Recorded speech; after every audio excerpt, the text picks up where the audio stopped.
All right, ready? On three. 1, 2, 3, clap. Okay. Yep. 1, 2, 3. Maybe. Oh, Hopefully.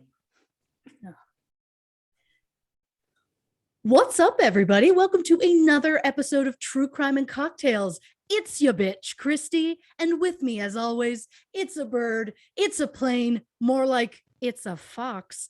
Lauren Ash, how you doing? I just have to say that intro was pretty great. I was clenching my butt the whole time.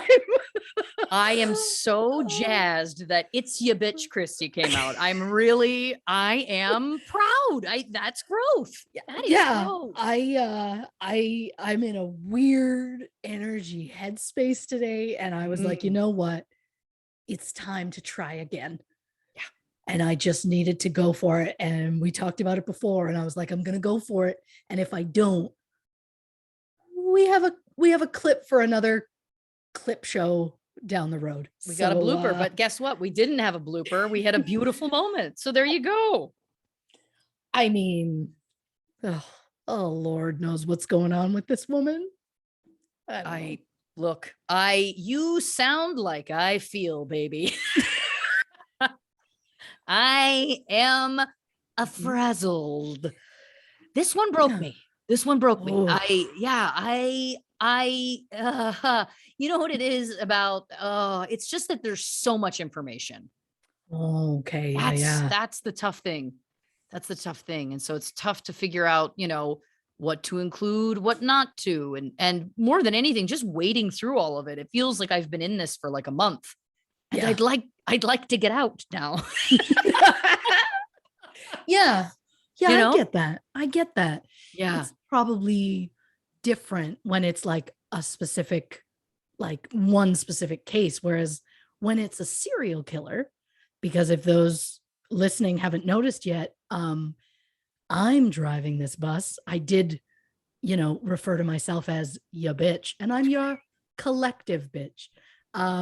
But this means that Lauren did the research, which I guess doesn't necessarily always mean, but in this specific case means it's a serial killer special. It is. So to live in a full serial killer special for days on end feels like just the things nightmares are made of. Literally. Yeah, I think it literally is. It also should be noted that I have a new animated show on Netflix. This isn't an ad. It connects organically, trust me. Sure. But the show is called Chicago Party Ant, and it's of course set in Chicago, and right. I am the Chicago Party Ant. And so the whole thing is full of these, over the top Chicago accents, and the John Wayne Gacy story, of course, takes place primarily in Chicago. So it's just been like, it's been a very long period of time feeling like I'm immersed in like hearing all the same voices that are like, talking about, on one hand, some really fun things on Netflix over there. And then also over here, talking about, killing people. It's all feeling very surreal. I think it's just like, I haven't been around that much Chicago. And listen, I love Chicago, but again, it's the lines are blurring. I feel unhinged is the truth. That's the truth. I'm going to say this. That small moment of you doing the Chicago, you know who you sounded like almost exactly? Dan Aykroyd. Who we may be related to. And in my mind, that was the DNA test. I think you're right. I think that's the proof. That's what we need to know that we are potentially related to him. Cousin Danny, we're coming for you. We'd like to know. We'd like to know. If we could just get him to spit into a tube, you know what I mean? Just spit into a tube. Let's send it in. Oh, some people want an autograph. Not for us. We'd like a cheek swab. I'll even take a discarded piece of gum from the trash, whatever needs to happen. Yeah. Mr. Aykroyd, until we're related. And then fuck it, man. It's Danny. Yo, Danny. Sir, if you don't like that, I promise I won't. I just need, I mean, I spoke about it. Oh man, season 1, probably. I think so. I think it came up early. Yeah. Where we talked about it. And I said that it would get me cool points with my husband because my husband likes Ghostbusters. And I'm like, it would be nice to be like, Ghostbusters, huh? Oh yeah. I know one of the guys, and being like being distantly related to and knowing are two other things. But Yeah. you know, blood doesn't lie. You know what I'm saying? Blood does not lie. The reunions I'm going to start organizing. It's just the 3 of us. More people were invited. More people were set to come. Isn't that strange? But while we're here, can you spit in this tube? We're all doing it for like a DNA thing for our, our family tree. It's just a science. It's for science. Yeah. The idea of sharing a family tree with Dan Aykroyd. I mean, hoo-wah.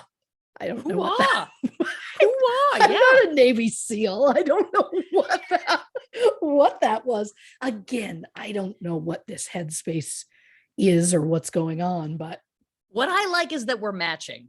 Yeah. Much like 2 cycles sinking when 2 ladies share a space. These 2 head spaces are sinking, which I think is really nice. That's really lovely. And I like the idea that that's just what happens. We get on a Zoom and our brains are like, time to sync up. Yep. And that's just what happens. I like that idea a lot.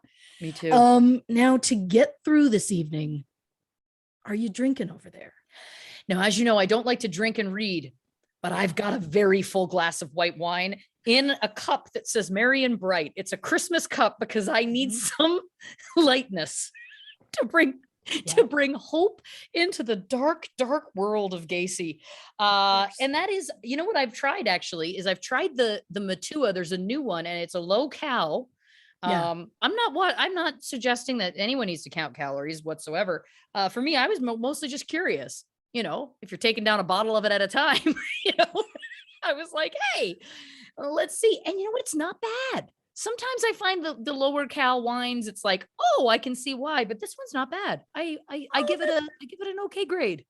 Oh, that's nice. Don't make me name the grade, but I'm saying an okay grade. I love Matua. I love the products. Of course. But yeah, no, honest, all jokes aside, I do think it's actually pretty good. And I've got my giant tumbler of water because of course I'm going to get parched. Well, yeah, you've got a lot to get through. So much. I mean, what are you drinking over there? Well, I'm going to sound like a broken record. I'm just doing water for now. We're recording this a little bit earlier than usual. Mm-hmm. And so partway through our record, my husband needs to go pick up one of our kids from football practice. And I told him to make a stop on the way home because I've had a day. My brain is just unsure of what's going on in the world. And while I'm deep in research, I'm in the office, which is like over in a corner of our house. And I heard our front or back door. I'm not sure one of them. I heard one of our doors open and close. And then someone walk in our house. And my heart was like, this is it. This is it. I'm home alone. I have no, I got a pen. I can try a pen. What am I going to do with that? And so I'm like, this is it. And then it was quiet. And then I heard the footsteps again and the door closed. And I was sick about it. And I looked at the time and I thought it could have been our teenager, quickly coming home for something on his lunch break. So instead of texting him or even having called out when I heard a sound or anything, I just quickly checked in my phone because I have the app where I can find his iPhone. And I just checked his location and he was on our street. So that made me relieved. And then an hour later I went, what if he just happened to be in the area and whoever came to the house is still in the house? So it's been I've refused to go in the basement today is my point. I get that. Point, which is difficult when you try to do laundry. But not impossible, just difficult. But that's where I'm at, where I'm like, once I'm deep in researching, if I hear a noise, I'm like, well, yep, this is how they're gonna find me. All my papers spread out. Mm-hmm. Hopefully I have enough Absolutely. time to write the name of the killer in my blood, or with the pen, the only weapon I had beside me. A pen is not a weapon.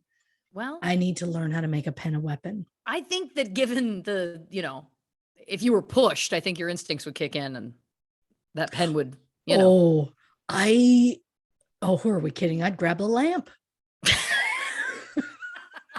Yeah, I mean, a lamp I think would be a better tool. Yeah, for sure. Oh God, and I'm already thinking I've got a little TV tray kind of thing that sits beside me, and that's where I put my notes on. And it just always kind of lives there because I have nowhere else for it to go. But are you kidding me? If they come in with some sort of gun, I'm gonna flip this shit in the air all John Wick style and use it as like a shield. A bullet's gonna go through that thing like nothing. But in my head, it's so cool. And I can't even, like, it comes one way in my head, but I know it will visually be something completely different. Yeah. I know it won't be nearly that flawless or fluid or cool in any way. And it'll have the crime scene text really questioning what happened here. Don't worry, I'll try and flee? I'll fill them in. I'll fill them in on what happened. I'll be like, let me walk you through it. I've got a few hunches. Yeah, because look, when it comes down to it, if I'm murdered in some way, knock wood, I want you on the case. Oh yeah, I'll avenge you. I'll avenge you. Don't you worry about that. Yep. Leave it with me. Yep. I mean, she was holding this tray, yes, as a shield. Wouldn't bullets? Yeah, it was her shield. She died trying. Well, that's just that's just who I am in a nutshell. What I should have done this week while you were in the bowels of John in Gacy's crawl space. Yeah. Yeah. What I should have done was sent you some light videos or photos or something. I found a video of us from, I'm gonna say, like 8 to 10 years ago, where you came here and we went sledding. And it's like a minute 20 or something, but the first like 45 seconds are us like on this sled trying to get it going, and we can't. And so we turn to my husband and his brother who was there and just go, could you give us a push? I believe your quote was, could one of you be a gentleman and give us a push? And I have that video saved in my favorites because it gives me a joy to see us not be able to move. And then we move too fast. Yep. And then there's like so much screaming, and we almost take out one of my sons. So again, all of this tracks. All of this definitely is on brand. Yeah. And you know what? I think it's nice though, because now my brain won't associate that video with Gacy, and I can get it as a nice little treat at the end. Like, it's like, you did a good job. Flush that, and here's something to replace it with. Yeah. Just Raymond Holt. Close your eyes. Yep. Delete. And then move on. And then here's this lovely video of us just being full us, not being trying to sled, but not being able to move, and then not being able to steer, and almost taking a child out. That, we don't do a lot of winter activities. For Canadians, we don't. No, we're not. That's not our thing. We're not outdoorsy.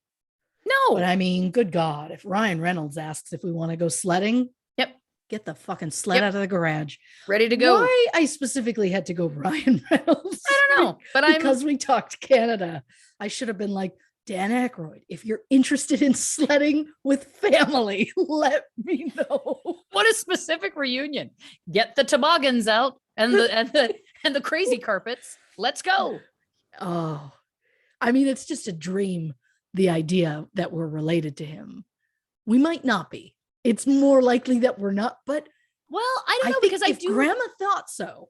Well, I think what she was basing this on was that in grandpa's family tree, there was Ackroyd's. And I think that might have been where this ended for her, that it was like, it was the same name.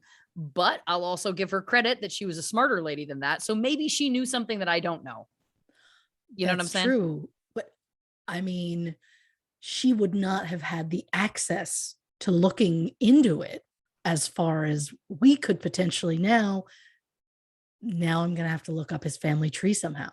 Yes. And you know what else? There's that show, Who Am I? Where Am I? Where Do I Come From? I don't know what it's called, but they have the celebrities on Sure. it. We should try and go on there. And then because we think we have this connection, I mean, that'd be a great story.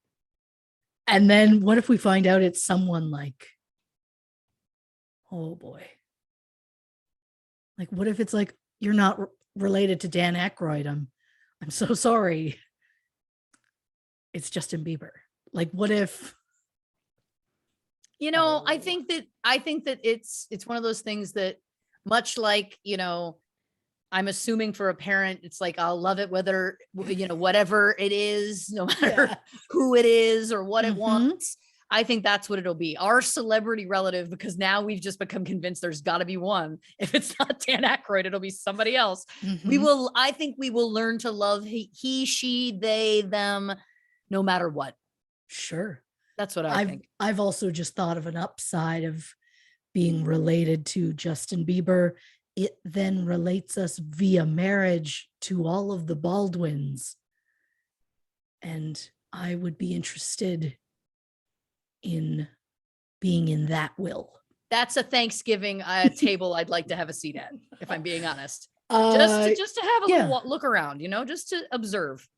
Oh, I just want to know if Alex's wife's going to be Spanish now or not, or maybe she'll have a new accent. Who knows? She might have moved on. Now, listen, I'm also realizing this episode releases September 28th.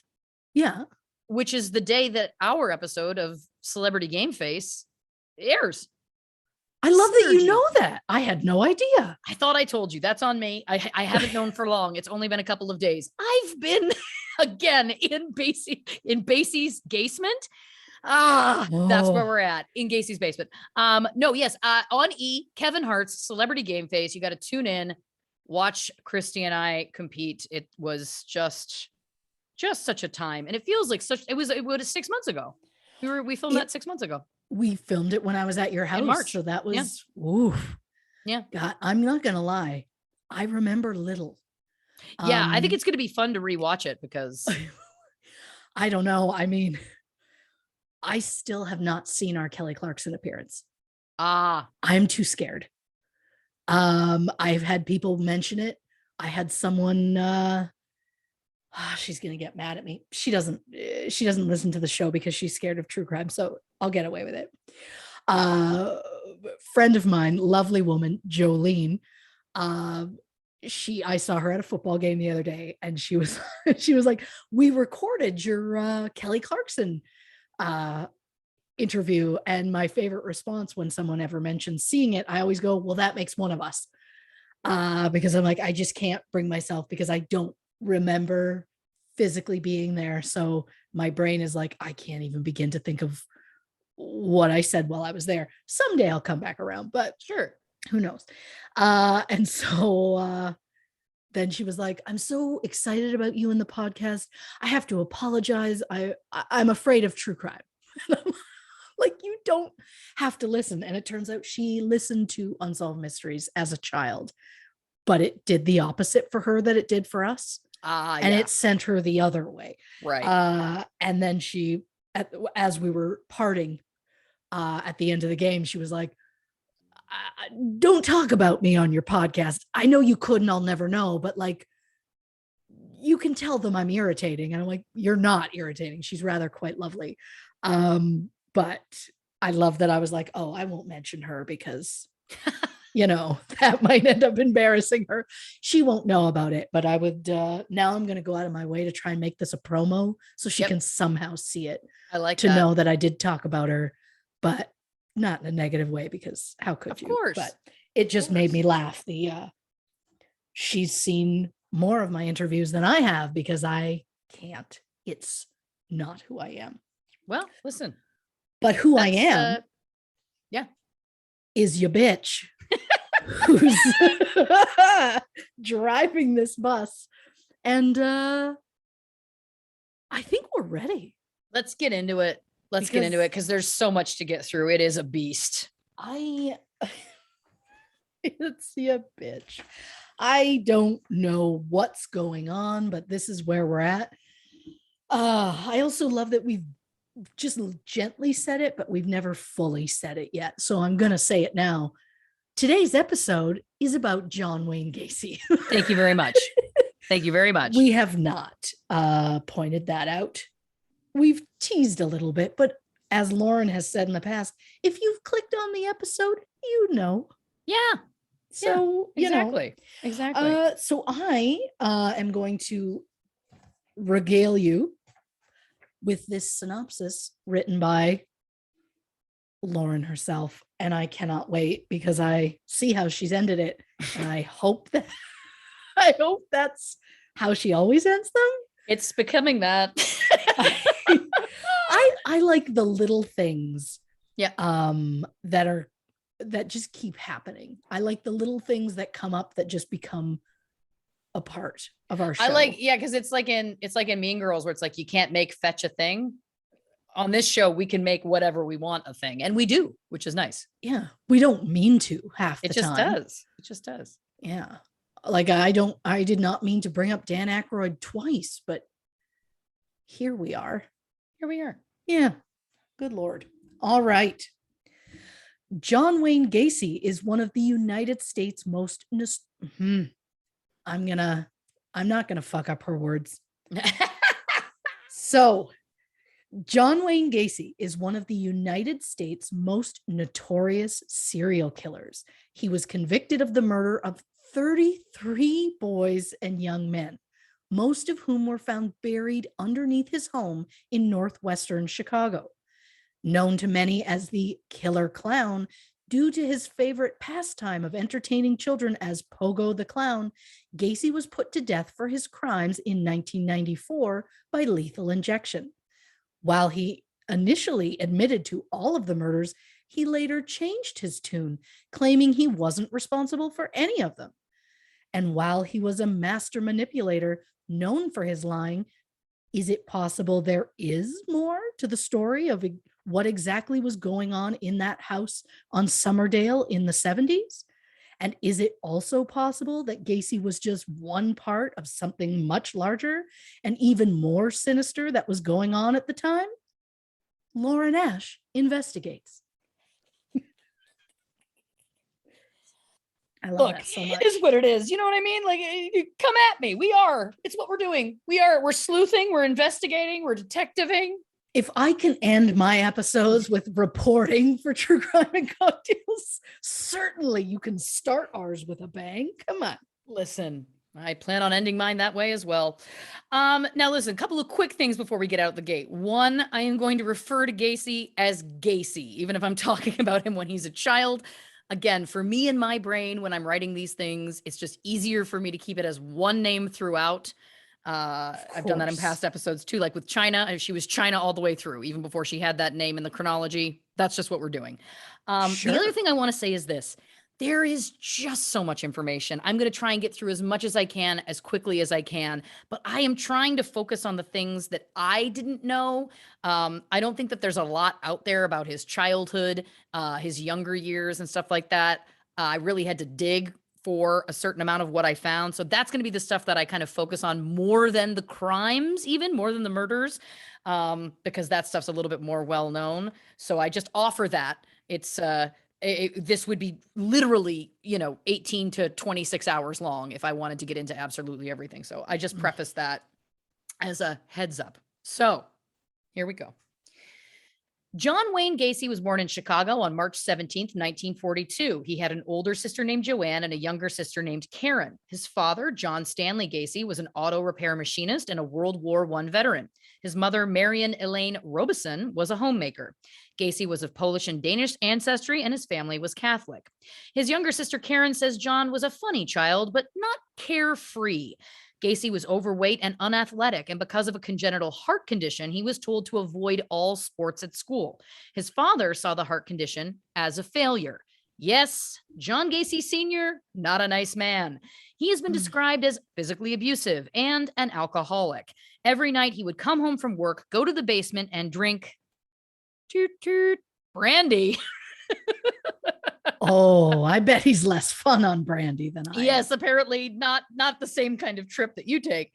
But he would drink brandy while the family would sit at the dining room table waiting for him to come up for dinner. The family was forbidden from going down to the basement. Sometimes they could hear him talking to himself in different voices down there. Karen said their dad was like Jekyll and Hyde. When he would come up from the basement after drinking, he was a completely different person. He would be angry and upset no matter what. He would blow up. And apparently he was especially hard, of course, on Gacy.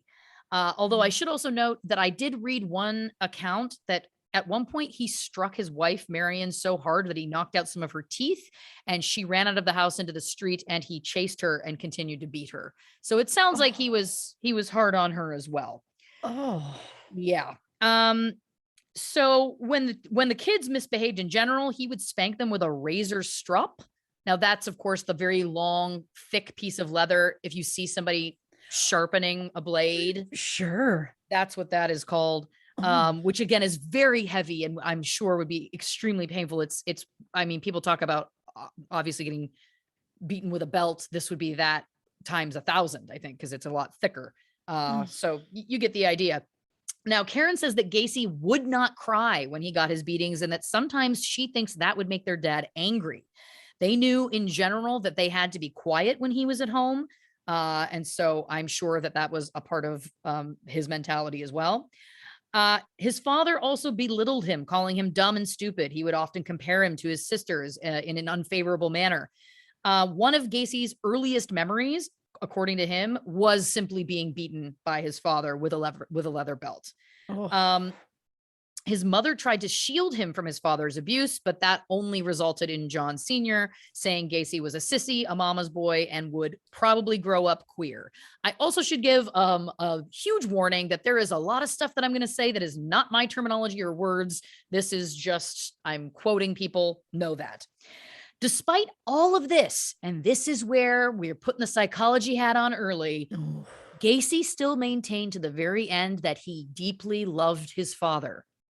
To the very end. I saw multiple interviews with him where he would defend him time and time again. All he wanted to do was to please his father, make him proud. And again, even when pressed, like you had a rough childhood, he would just come to his dad's defense. Even we're talking, he's on death row. Gacy's on death row at this point, and he would still come to his dad's defense, which I find very fascinating. So at his murder trial, Gacy's mom testified that he was a sleepwalker when he was only 3, and that a grammar school teacher recommended he be transferred to a special school for what she called, quote, disabled kids. Take that as you will. In 1947, when he was 5, Gacy said that while he, his sisters, and his mother were visiting a friend who had children, he was fondled by that family's 15-year-old daughter, whom he described as mentally challenged. He used worse terms. He said that she took off all of his clothes and fondled and tickled him. I'm now quoting Gacy. She played with my ding-a-ling. Those were his words. In 1949, 2 years later, Gacy's father was informed that Gacy and another boy had been caught sexually fondling a young girl. And of course, John Sr. whipped him with the razor strap as a punishment for that. And then in 1950, when Gacy is 8, there was a contractor working on a lot next door, putting up a building next to the Gacy home. And this gentleman befriended John Sr. and, kind of ingratiated himself and eventually asked if he could take Gacy out for ice cream. And Gacy's sister Karen is like, I don't know why my parents agreed to it, but they did. And Gacy talks about how they would go on several outings together, and inevitably on every outing, this man would talk about wrestling moves and then would put him in wrestling moves where his face was between this man's legs and he would hold him there. And sometimes it was like for long periods of time. Eventually, Gacy said he didn't want to go with him anymore. And he did tell his mom what had been happening, who told his father. And then his father did threaten this guy, basically, not to come back again. Karen says that when they were older, the mom did reference that this guy had done something. So I don't know if there was more to that story than Gacy was letting on. And what you're going to learn throughout this is that the infuriating thing about Gacy is that his stories constantly change, and he's, you can never tell what's true or false. But again, this is what he said. So his mom said that he was once hospitalized for 3 weeks in childhood with a head injury. Yes, that's right, ladies and gentlemen. If we remember Richard Ramirez, if we remember the Grim Sleeper, if we remember the things I've talked about in these serial killer specials before, something that is in common with most serial killers is that there is always head trauma. There's always frontal lobe trauma of some kind found in these people. Now, his sister claims that his brain was studied and that there was no trauma found. I don't know how true or false that was. But again, the mom didn't say when this happened, but she said he was working at a grocery store at the time. So I'm guessing he would have been like 13 or 14. He was like a little bag boy. She said he fell down 3 flights of stairs. And then after that incident where he spent 3 weeks in the hospital, he started passing out randomly on the regular. Now I've read from other sources that it was after hitting his head at age 11 that he started to suffer from the blackouts, and that was from a blood clot that formed in his brain that ended up dissolving 5 years later. And Gacy said it was actually at the age of 10 when he was told that he had an enlarged bottleneck heart. So that's why he tended to pass out a lot. But then he also mentioned getting hit at the park with a swing at age 14, which knocked him unconscious. And that's when he said his epilepsy started. But I have found no other evidence of epilepsy. But he said he was having seizures causing him to have 800 pounds of strength. I also, again, don't know about that. So it's hard to say if it was a combination of things, but again, it feels like there was a lot of head traumas potentially. Maybe it was a combination making him pass out. Regardless, he was often hospitalized because of this. His mother also referenced a time he was put in a straitjacket when he became violent. It's unclear to me whether it was like he was having a violent seizure, or if he was just being violent. That was something I couldn't get an answer on. He also burst his appendix in 1957. Basically, Gacy estimated that between the ages of 14 and 18, he spent a cumulated amount of time in the hospital of about 1 year. So a quarter of the, And his father was convinced that these passing out episodes were just to get attention. And so he would shame him and stuff like that. Now, his mom, his sisters, his friends, everybody else believed him, though why it was happening, he was never formally diagnosed. They don't know why at the end of the day what it was that was making him pass out. So who knows? Now, it should also be noted when he was around 13, his sister Karen was snooping in his room and found a pair of silk women's panties in a brown paper bag hidden. So she told her mom, and her mom later told her that when he was a very little boy, she would find pairs of her underwear, the mom's underwear, in brown paper bags hidden under a staircase in the house. So that's, again, no follow-up on that, just presenting that as another piece of the puzzle. Gacy never finished high school.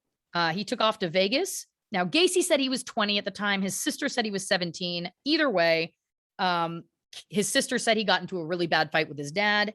Gacy said it was just that he wasn't making enough money and he had been paying off his car to his dad, and he knew his dad was going to take the car away if he didn't have the money. So he just packed up one day and drove off to Vegas.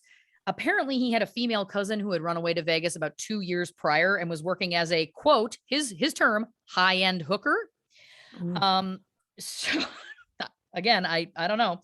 So this is Gacy's story. Apparently, he gets to Vegas. He walks around one day, and this was like the dead of summer. He leaves the car parked with all the windows up, and then he gets in the car. It's of course boiling hot, but he's trying to think about, like, how do I find her? I haven't thought this through. I don't have any money. And then sitting in this hot car, he passes out. He says a police officer finds him, says, "You've got to go to a hospital." Gacy's like, "I don't have any money." They're like, "It's okay. The state will pay for it." So he agrees. But after the fact, he finds out that the ambulance ride was not covered and he did not have any money to pay for that ride. So the next day he goes to this ambulance company and says, "Look, can I clean the ambulances? Can I work off my debt because I don't have the money?" The manager of the company apparently says, "I like the cut of your jib. I'm going to give you a job." He's like, "I don't have anywhere to stay." The guy's like, "No worries. You can grab one of the bunks in the ambulance room and stay here." So that was the deal that they had built. He works there about 2 months, but then was told he needed to get this work card because the ambulance company had city contracts. But in order to get this work card in Vegas, you had to be 21. He was not 21 yet. Again, he claims he was around 20 at this time. So then this same owner of this company was like, well, I've got another job for you. Okay. You can work for this mortuary and be their night man. And basically his job was to pick up remains from the hospital or people's homes and bring them to the mortuary. He was able to live there once again. The room where he stayed was known as the call room, which was right next to the embalming room. So during the month of May that year, the mortuary had 86 funerals.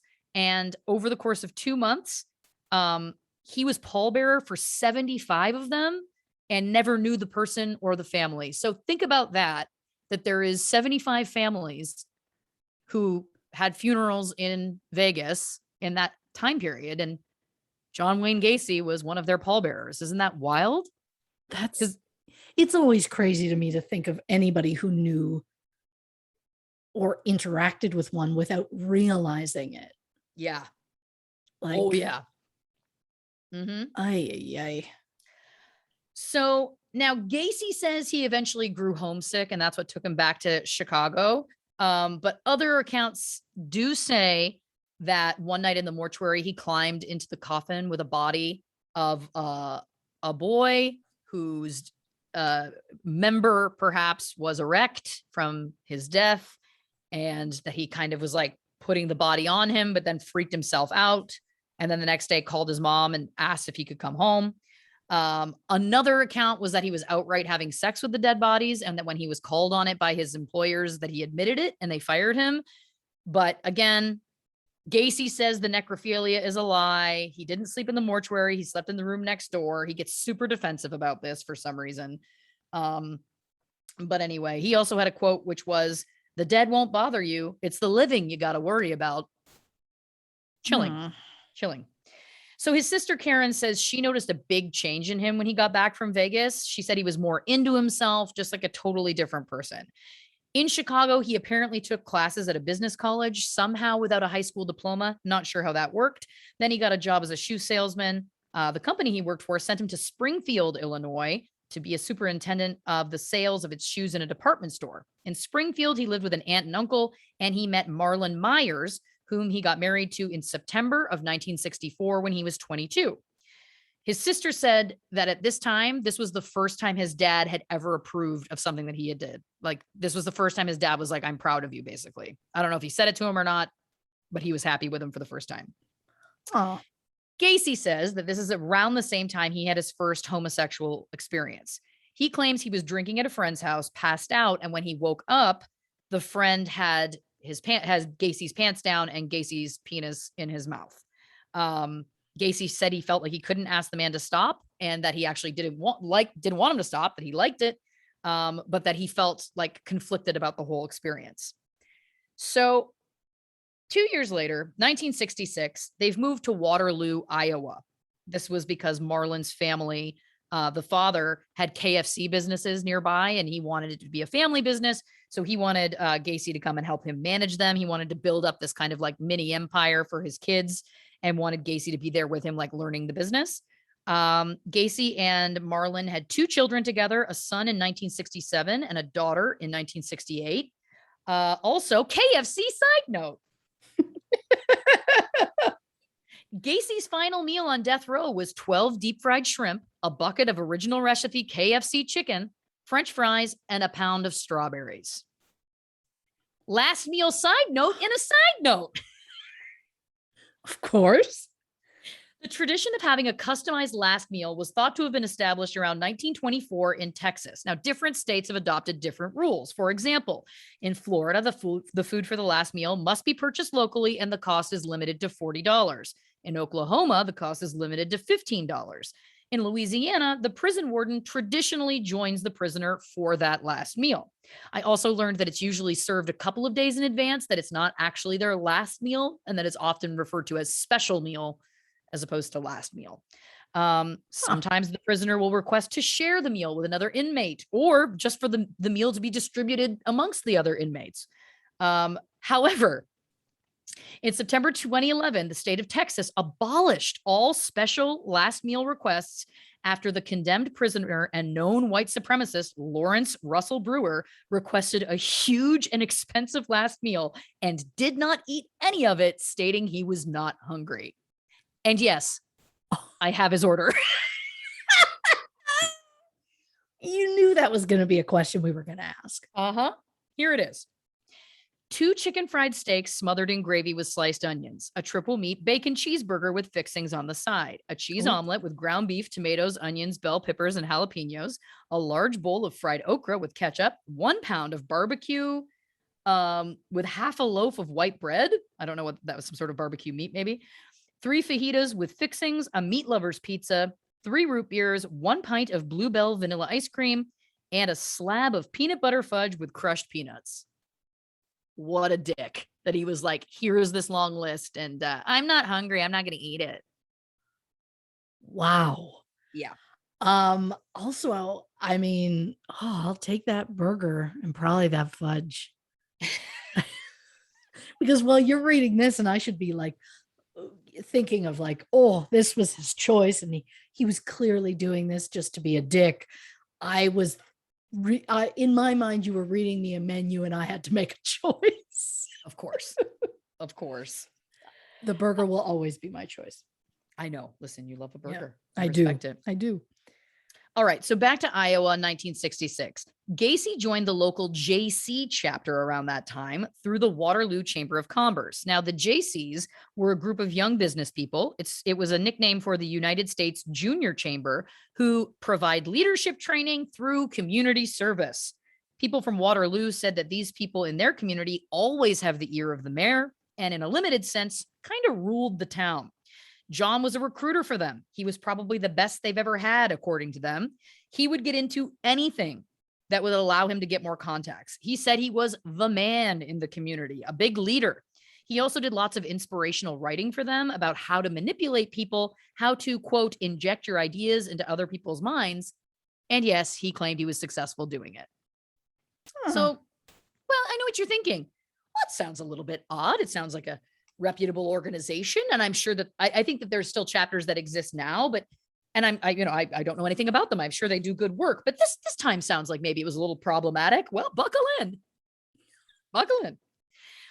Gacy says he was honored as Man of the Year. He was chaplain of the JC and ran the membership committee. And to quote him, and this is a quote, "Of course we used pornography, stag shows to increase the membership from 150 to 400. I just love that he's like, of course we did. It makes complete sense. But his whole thing is that he was like, listen, we're sexual beings. Why not watch some stag films after some beers? And he just felt that was the norm. His whole thing was that he said, everyone does sexual stuff outside the marriage. What's the big deal? So apparently he was boosting their membership so high that people either didn't care or just chose to ignore it. So his sister Karen tells a story about her and her husband going to visit him around that time in Iowa. And he had a JC party to go to that night. So one of the nights, and so brought them along. But at the end of the night, he turns to his sister and her husband and says, I'm not coming home with you tonight. And his wife, Marlon, all of a sudden gets into the car with this other man to go home. And then Gacy goes with that man's wife to their home. And so his sister was like, she was like, look, I'm not a prude and you can do whatever you want. She's like, but isn't it a little bit weird when like we're here visiting on a, limited time that you felt the need to like partner swap? Like she just felt it was like very odd. And I, can't say I don't disagree. Like that's a bold choice. Anyway, August 1967 is when things start to turn. It was at that time that Gacy lured a 16-year-old boy named Donald Voorhees Jr. back to his home, plied him with alcohol, allowed him to watch a heterosexual stag movie, and then persuaded him to engage in mutual oral sex, saying, you have to have sex with a man before you start having sex with women. And I should also just say trigger warning for this entire episode, dear listeners, if there is, sexual assault is unfortunately going to be very prevalent. So just know that. I'm not going to dwell on any of it, but heads up. March 1968, Donald told his dad what had happened, and his dad happened to be a state representative in Iowa at the time. And so he, of course, went to the police, who arrested Gacy and charged him with performing what was at the time, the charge was sodomy, which I know is also a triggering term for people. Obviously we don't use that term anymore, but again, I'm just talking about the 1960s. So that's why I'm using it. And because it was the actual charge. So, he was charged with that for this situation with Donald Voorhees Jr., but also the attempted assault of a 16-year-old named Edward Lynch. Now, I'm not sure if it was him or if this was someone else, but I also read a story where there was a boy who worked for Gacy, and at the end of the night on the shift, Gacy offered to drive him home, but then of course just took him back to his house instead. Of course, made him watch these stag films, as they were called at the time, that Gacy called them at the time. And then Gacy attacked him, strangled him until he nearly passed out. When the boy came to, Gacy said he hadn't meant to hurt him, drove him home, but then a few days later fired him. So I'm not sure if that's Edward Lynch or not. Again, I couldn't get confirmation on that. Gacy vehemently denied all of this and demanded a polygraph test, which they gave to him. And he failed. Okay. I didn't see it going that way. I thought he was, gonna sail right through that, but nope. It should also be noted, by the way, that last story that I just told, I should also note that at the time, his wife was in the hospital giving birth to their second child. Oh, at the exact time he was doing that. Yeah. So yeah, lots going on. There's also, I think, the theory that he was doing this to more kids at the time, which sounds like it's probably plausible. So he, of course, continued to deny this. He said that this was all politically motivated, that Donald Voorhees Sr. just didn't like that Gacy had been nominated for, the appointment as president of the Iowa JCs. But people in the JCs actually did believe Gacy. They found his story credible and they rallied around him. But on May 10th, 1968, he was still indicted on the sodomy charge. Fast forward to August 30th, 1968, Gacy persuades one of his employees, an 18-year-old named Russell Schroeder, to physically assault Donald Voorhees Jr., basically trying to threaten him not to testify. So Gacy agreed to pay Schroeder an amount of money in order to beat this kid up and say, sure, don't testify. He agrees. And in early September, he lured Donald Voorhees Jr. to an isolated country park, sprayed mace in his eyes, and then beat him. This poor boy. He escaped. He reported this to the police. He identified Schroeder as his attacker. They arrested him. At first, he denied everything, but then, of course, he just threw Gacy under the bus and told the truth, saying that he had done this because Gacy hired him. And, that was obviously alarming to all of the law enforcement involved, because it was like, okay, not only do we have this sexual predator, but now he's also trying to threaten, physically, not only threaten, but actually have harm done. Sure. So they're kind of like alarm bells are going off for them. It should also be noted that this just devastated Gacy's father. His sister Karen said that he was just like, I thought he had his act together, and now this happens. But at the same time, he and his mom, I guess, were just like, oh, it's got to be, he's being set up. He's being railroaded. Like they couldn't look at the fact about what was happening. So because of his behavior, on September 12th, Gacy was ordered to undergo a psychiatric evaluation at the psychiatric hospital at the University of Iowa. 2 doctors examined him over a period of 17 days before concluding that he had an antisocial personality disorder, which is, of course, the clinical term for sociopathy or psychopathy. I know that's not how you say it, but I sometimes stumble. But we say antisocial personality disorder now. And that he was unlikely to benefit from any therapy or medical treatment, and that his behavior pattern was likely to bring him into repeated conflict with society. They also concluded that he was mentally fit to stand trial. Basically, what they're saying is he's, he knows right from wrong, but he's got no sense of empathy, and he thinks that he's above the law, and he thinks that he's smarter than everybody. Of course, Gacy, if you ask him, says, oh, this kid, Donald Voorhees Jr., was blackmailing him at the time. He just wanted more and more money. Like, I gave you a blowjob. Now you have to buy me things. He never felt any remorse. People talk about this again and again, that he didn't seem to have any sort of emotional core, which again, antisocial personality disorder makes sense. So because all of this was going on and he was trying to drag out time between the indictment and the trial, basically the prosecution was like, we got to do something to get him in jail because he is dangerous. And the judge agreed.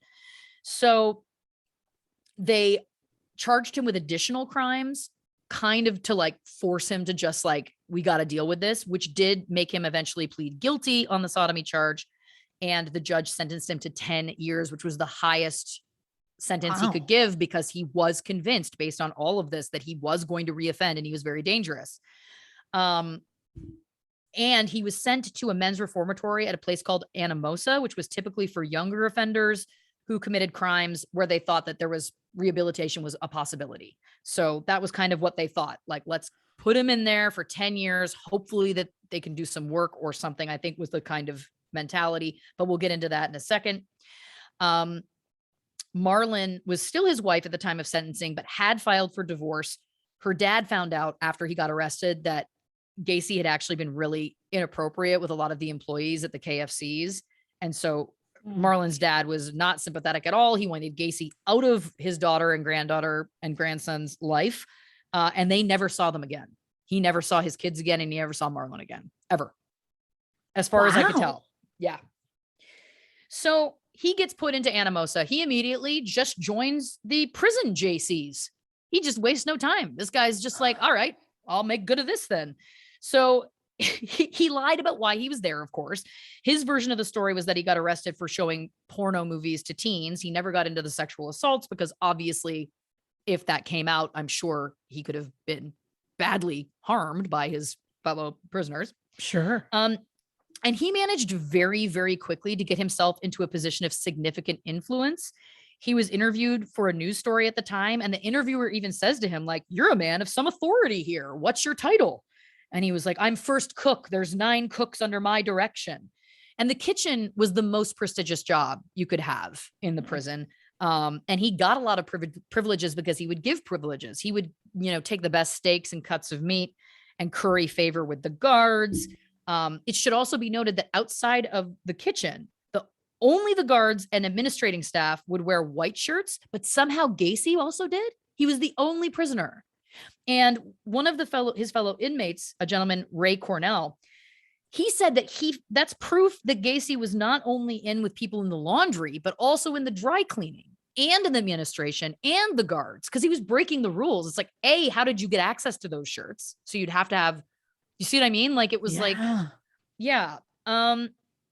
He also received an award during that time from the National JCs for best performance in a prison JC chapter. Oh, you just can't keep this guy down. So also in that time, he read an article about a couple who ran a mini golf course that couldn't afford to keep it going. So he goes to the warden and goes, this would be a good idea. Recreation for the guys. And the warden's like, you're right. Why don't you call them up?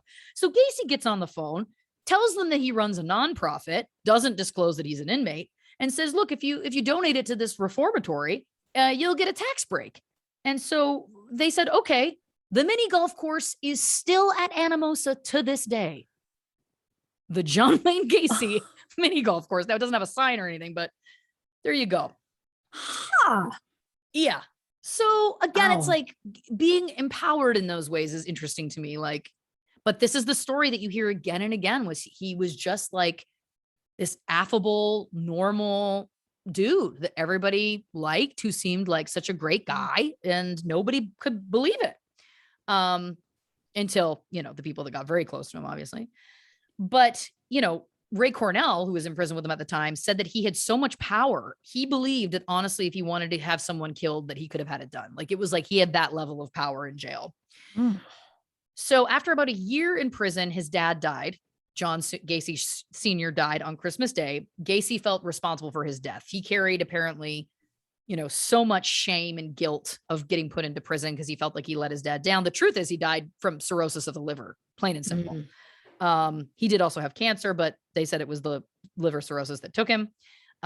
He was devastated by the death and that he couldn't be at the funeral, and he felt very strongly he had let him down. Shortly after his dad died, his mom called his sister Karen and said, we're going to try to get John home. We're going to try and get Gacy home. Karen says that their mother was invalid, quote unquote, her word, and there was a lot of things she couldn't do for herself. So Marion Gacy got in touch with a friend who, quote, knew different people in Illinois.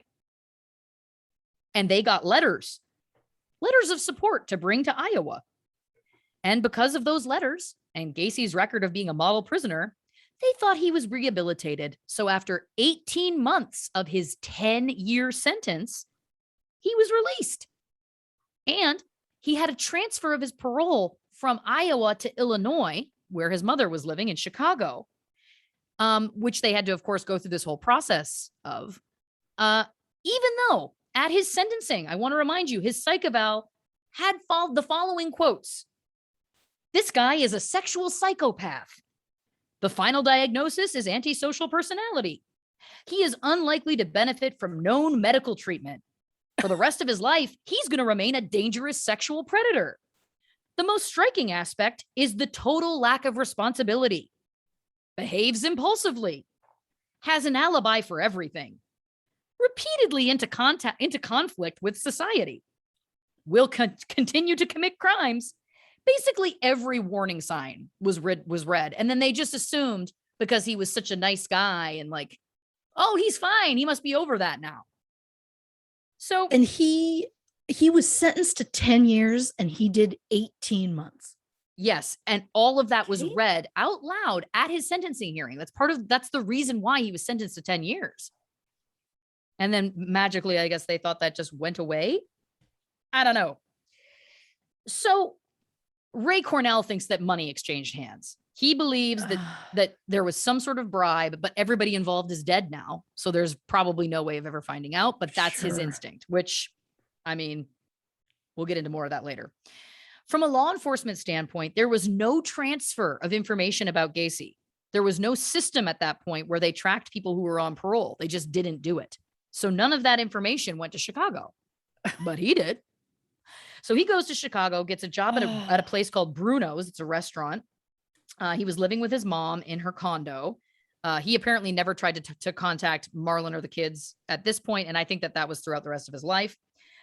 His sister says he liked working at that restaurant. He liked to hobnob. He liked meeting the people he probably never would have met if he didn't work at that restaurant.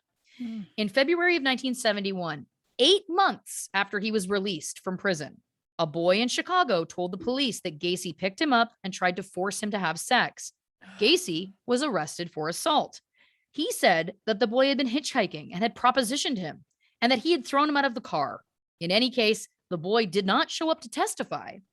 The charges were dropped, so the parole board in Iowa never heard about it. Come on. There was no electronic system at the time, and they just didn't send a letter or whatever. But I also find it interesting that the boy didn't show up to testify. And what do we know? We know that he has a history in the past of hiring people to intimidate people from testifying. So putting that out there, that's an allegation that I mean, who knows, but it feels like, again, as I continue, you'll learn more and more just how deep this runs. So for the next 2 years, he worked at Bruno's. He would go in at 4 a.m., get off at 2 p.m. and says that was too short of a day for him. Not enough work. So he starts doing odd jobs, painting, doing those kinds of things. He borrows some money from his mom, and through the odd jobs, he ends up leaving the chef business and started doing a remodeling business, construction, repairs, remodeling, that kind of thing. The business was called PDM Contractors, which stood for Painting, Decorating, and Maintenance.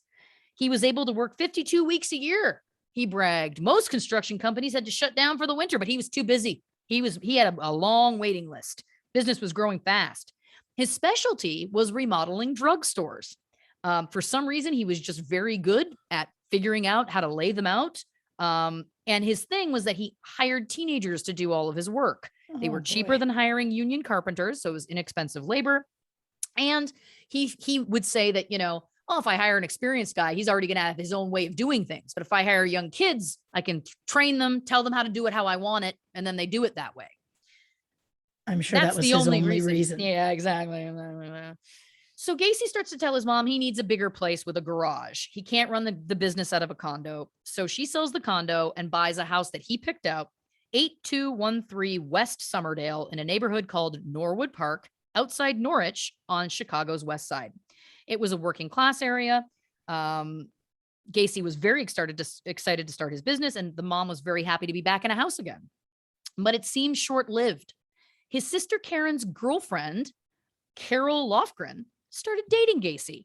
Now, she had been best friends with Karen all through high school, and Karen said she always had a little bit of a crush on him type thing. So in 1972, they get married. Karen was happy because she felt that both Gacy and Carol really needed somebody. Carol had 2 daughters, and he was always good to them. In one interview, Carol said they still refer to him as their dad, and this is post everything. Wow. Okay. Yep. Right. I don't know whether they have a relationship anymore, but they look back on their childhood with him fondly.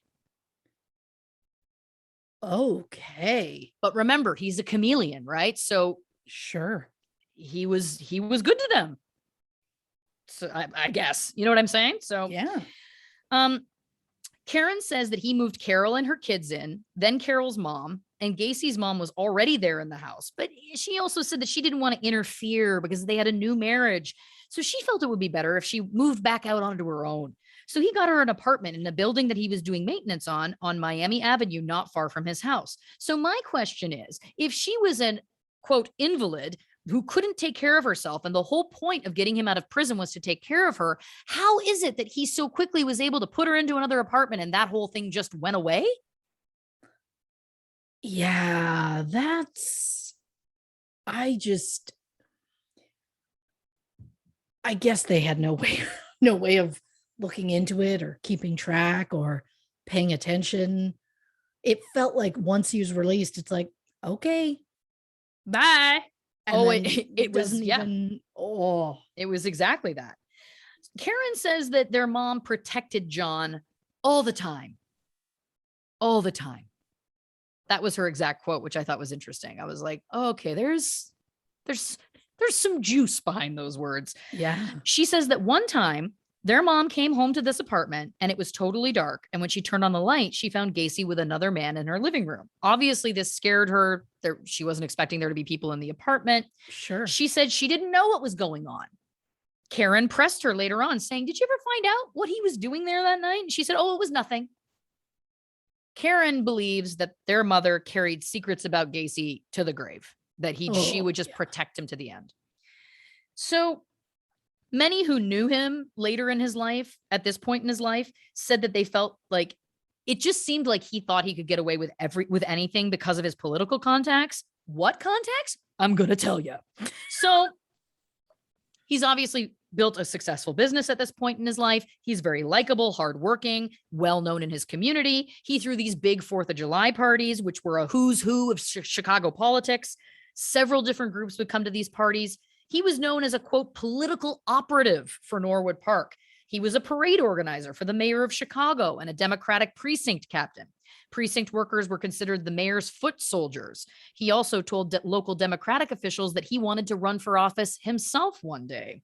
He seemed to be a model citizen and would do anything to ingratiate himself with the power structure because he wanted to rise within the Democratic institution in the city of Chicago. Gacy once said, "Nobody in my neighborhood could say anything bad about John Gacy." Okay. So he's again, he's putting himself out there, and no one knows about what happened in Iowa. Right? Of course. So the first lady at the time was, of course, Rosalind Carter, who came to Chicago to attend a Polish parade in 1978. Obviously, Gacy was at this event and made sure he was photographed with her. He had an emblem, I think it might have been like a little pin on his jacket, that was in the picture of them together. And I guess this little symbol indicated that he had Secret Service clearance, even though he had committed a sex crime in 1968, so would never have qualified for that clearance. But how would he have gotten access to that thing if he didn't, right? Right. He says that the Secret Service, because this all came out after he had committed his crimes. So after he's been convicted of the murders, this picture surfaces again. And it's like, how did he have that Secret Service, pin or whatever it was? He says that the Secret Service tried to cover it up, saying they don't know how he got into that picture. But he says, hell, I was in charge of the reception. I stood at the door and let them know which politicians were allowed in and which ones weren't. But the Secret Service wanted to cover up and make it seem like I had no business there. I was cleared, and I was with the Secret Service at the time when setting up the parade route, because I used to set up the parades for the Polish Alliance. For 3 years in a row, I set up the parades to run. And that's a big feat, getting 20,000 Polish people to go in one direction at one time. Oh, that so also, just wording is slightly racist against Polish people, which he was also Polish. Anyway, the point is that no one was suspicious of him because he had this aura of being politically connected. And people kind of felt like, well, let's leave this guy alone, even if it felt like he may be a little bit shady, because it was like, I don't want this to come back to haunt me, because it seems like he's got these connections, right? He just fooled everybody every step of the way. Speaking of fools, he was also a certified clown. And he would volunteer his time going to hospitals to entertain children. He called himself, of course, Pogo the Clown. This is the quote that will chill you to your core. And I can't wait. Good luck with the nightmares. Mm-hmm. The clowning was relaxing for me. I enjoyed entertaining kids. Like, some people unwind in different ways by going out drinking or that. I could put on clown makeup and I was relaxed. And I enjoyed doing it. It was only twice a month I was doing it. And he swears it was not to lure children. And as far as anyone knows, that does seem to check out. I haven't heard anything about him using that as a tool, but who knows? But then this is where I'm just like, this is a direct quote. We didn't entertain them with handcuffs or anything like that. All we used was balloon animals and small toys and stuff like that. Yeah, no like shit, clowns. Gacy. Like, I love that he immediately was like, oh, no, we weren't using handcuffs or anything. It's like, you've already just made yourself sound very guilty of so many things that no one else was thinking. Yeah. Clowns and balloon animals, like that's how it works, I think. Typically. Then he says, also, we did parades, sometimes 4 in a day. When I got into clown makeup, I regressed into childhood. It was fun being a clown because you could be yourself or just let yourself go and act the fool. You could be slapstick and funny and have a good time. That's why I always enjoyed clowning. Clowning has taken a bad name because of what they've used against me in my case. Gacy once said to a police officer, if you're in a parade and you're dressed like a clown and you see a nice looking woman, you can put your arm around her and get a little feel. Clowns can get away with murder. Oh, he said that to a police officer, which again, if you know anything about antisocial personalities, that's him just proving that he's smarter and emboldened. And anyway, again, it's all fascinating to me. So he took clowning extremely seriously and talks about it with great pride. He says, in the United States, when you become a clown and you become a member of the Clown Association, there are 2 things that you register, your name and your face. So no one else can do their makeup in the way that you do it, and no one else can call themselves Pogo. They can't dress the same or use your name. Clown Association side note. There's a Clown Association.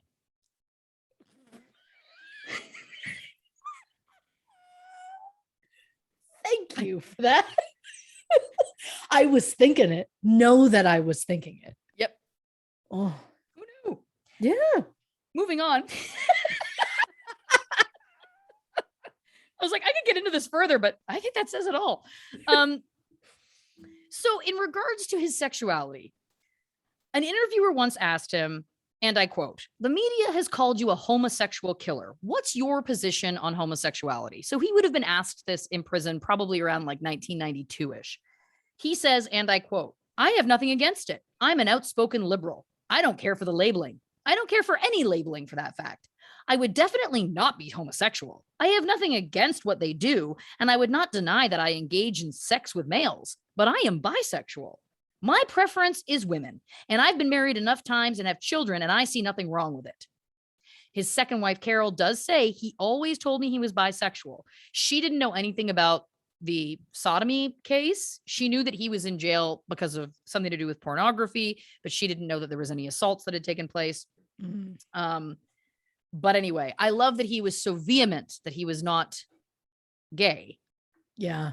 But then was totally comfortable talking about his bisexuality. It's just interesting to me. Now, a man named Marty Zielinski was asked to photograph Gacy's wedding to Carol in 1972. And Gacy then went on to call Marty for any photos that he needed, as well as construction work. So he photographed him as Pogo the Clown. He photographed his stepkids. He did their Christmas cards. Marty says that Gacy was a master of saying something without coming outright and saying it. And then if you took offense to it, he always had a way out. For example, he once said to Marty, "There's money to be made in photographing homosexuals." And Marty said he assumed there would be something sideways about it, knowing Gacy. He said, "I knew there would be something sleazy or just downright illegal." I'm like, I love that that's knowing Gacy. There would be something sleazy or illegal.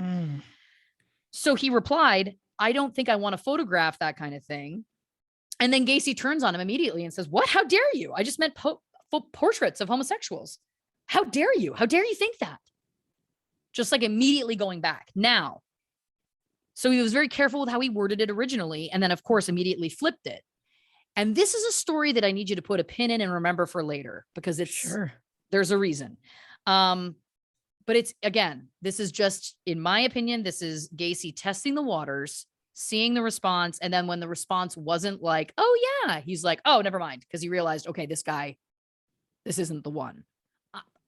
I'll tease that I think he was vetting him because he wanted to hire someone to do some pornography photography for him. Pornography photography? I like that a lot. That's a Dr. I like Seuss the wording. book. That's a I Dr. like the Seuss wording. book nobody wants.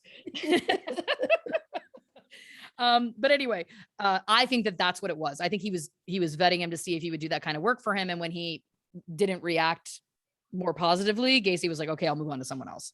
That's a theory that I've concocted. And again, I'll get into it more later. So 1975, his marriage to Carol ends. She says that throughout their marriage, she didn't really sleep a lot. Their bedroom was by the driveway, and he would constantly stay out late at night and then come home, park the car, but not come into the house. So she would always like peek out, and he would be parked, but then standing outside talking to somebody. And she says it was always a young kid. So she thought that he was a drug dealer because this happened all the time. So she thought that this was him dealing drugs. One day she goes out to the garage just to kind of like poke around. When she knew that he'd be gone for a long period of time, she found a red light up on the wall, heavy chains lying around, and a blanket on the floor.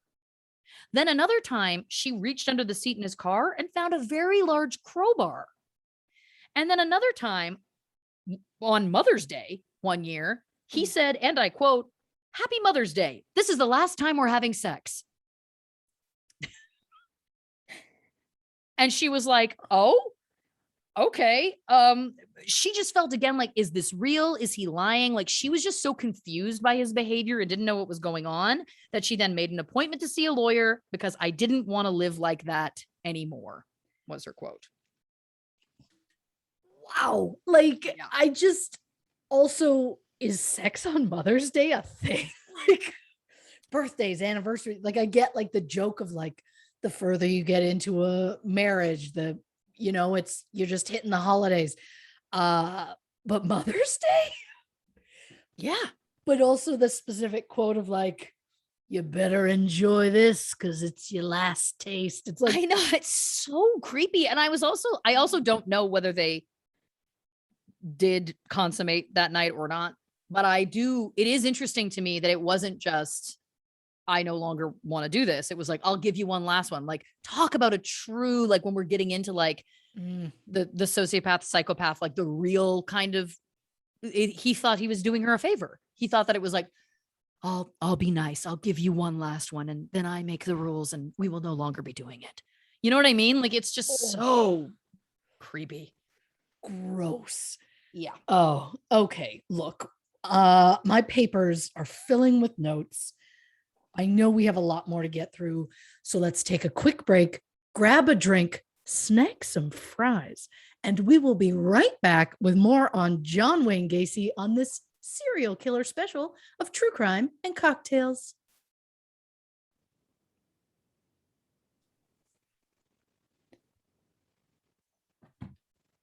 Welcome back to True Crime and Cocktails. Before the break, Lauren was somehow managing to make my fear of clowns so much worse than it was before.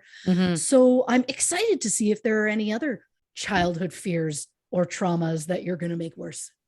So no pressure. No pressure. Yeah. No, it's bleak. It's bleak. I'll tell you that. So yeah, when we left off, I was talking about obviously the falling apart of his second marriage. Now, Gacy says his marriages only went down the drain because he was a workaholic. That was the only reason. Both of them. So not the child rapes, like, got it, dude. Yep. So after Carol and her kids moved out, his house became his employees' home away from home. Okay. There was drugs, booze, pills. He had relationships with many of the kids. Some of these kids were the kind of kids that had nowhere else to go. And so they glommed onto him and had this kind of life there. Now, he said there were 12 sets of keys to the house in one interview, that each of his employees would have a set so you could come and go when you wanted, even if he wasn't there. And the neighbors would keep him posted, oh, well, you were out of town, there's people partying or whatever. But in another interview, he said there was only 2 extra sets of keys. So again, who knows? But Michael Rossi was an employee of PDM. He was 20 at the time of Gacy's eventual arrest, I believe. He was a polite, nice kid. He got to work. Gacy got cheap labor. Michael got room and board. Gacy got companionship. His sister said that Gacy always said that Rossi was good at keeping crews working, that he could count on him to get things done the way he wanted it. His wife Carol did not care for him when she met him. She just couldn't put her finger on why. Of course, she learned out later that they had a personal and sexual relationship as well as everything else. David Cram was similar. Construction work for Gacy and also a sexual relationship with him. Gacy once said, in terms of being bisexual, if I wanted sex, Rossi and Cram were willing to go down on me anytime I wanted them to, provided they were given stuff. Oh, okay. In 1977, here's something you're not going to hear anywhere else. Gacy was briefly engaged. His fiance moved into the house in April, but they argued often. And after a few months, he told her he was leaving for a week on business and wanted her gone by the time he got back. That is a detail that I found so deep in things and could not find anywhere else. So I was very excited because I have not heard that anywhere else. So that's the True Crime and Cocktails, a special sauce. But it is confirmed. It was, anyway, according to him anyway. So Gacy was often traveling, like a lot, and people often wonder if he could have potentially had other victims in other states or what exactly he was doing on those trips. And I'll get into a theory about that later as well. Now, in January of 1978, a 19-year-old boy told the police in Cook County that he had been walking a little after midnight when Gacy pulled his car to the curb in front of him. Gacy pointed a gun at him and said he was a cop and told him to get in the car. Then he handcuffed him. He took him to his house where he sexually assaulted the boy. He held a gun in front of his face and, spinning the chambers of the gun as though he was playing Russian roulette, kept pulling the trigger a number of times before a blank cartridge. So like a bullet, but it has no gunpowder. But it did go off. So there'll be an extreme, like it sounds like a bullet, like it would be extremely loud. It would be horrifyingly terrifying. The boy said that Gacy caused him to lose consciousness several times by choking him and by holding his head underwater in the bathtub. The boy said that he had been in such pain that he actually begged Gacy to kill him. In the morning, Gacy drove him to work. Gacy told the policeman who arrested him for this crime, which was kidnapping and deviant sexual assault, that he had picked up the boy and that they had made a deal for sadomasochistic sex. Gacy implied that the boy had gone to the police because Gacy hadn't paid him and that he was crying, that it wasn't consensual.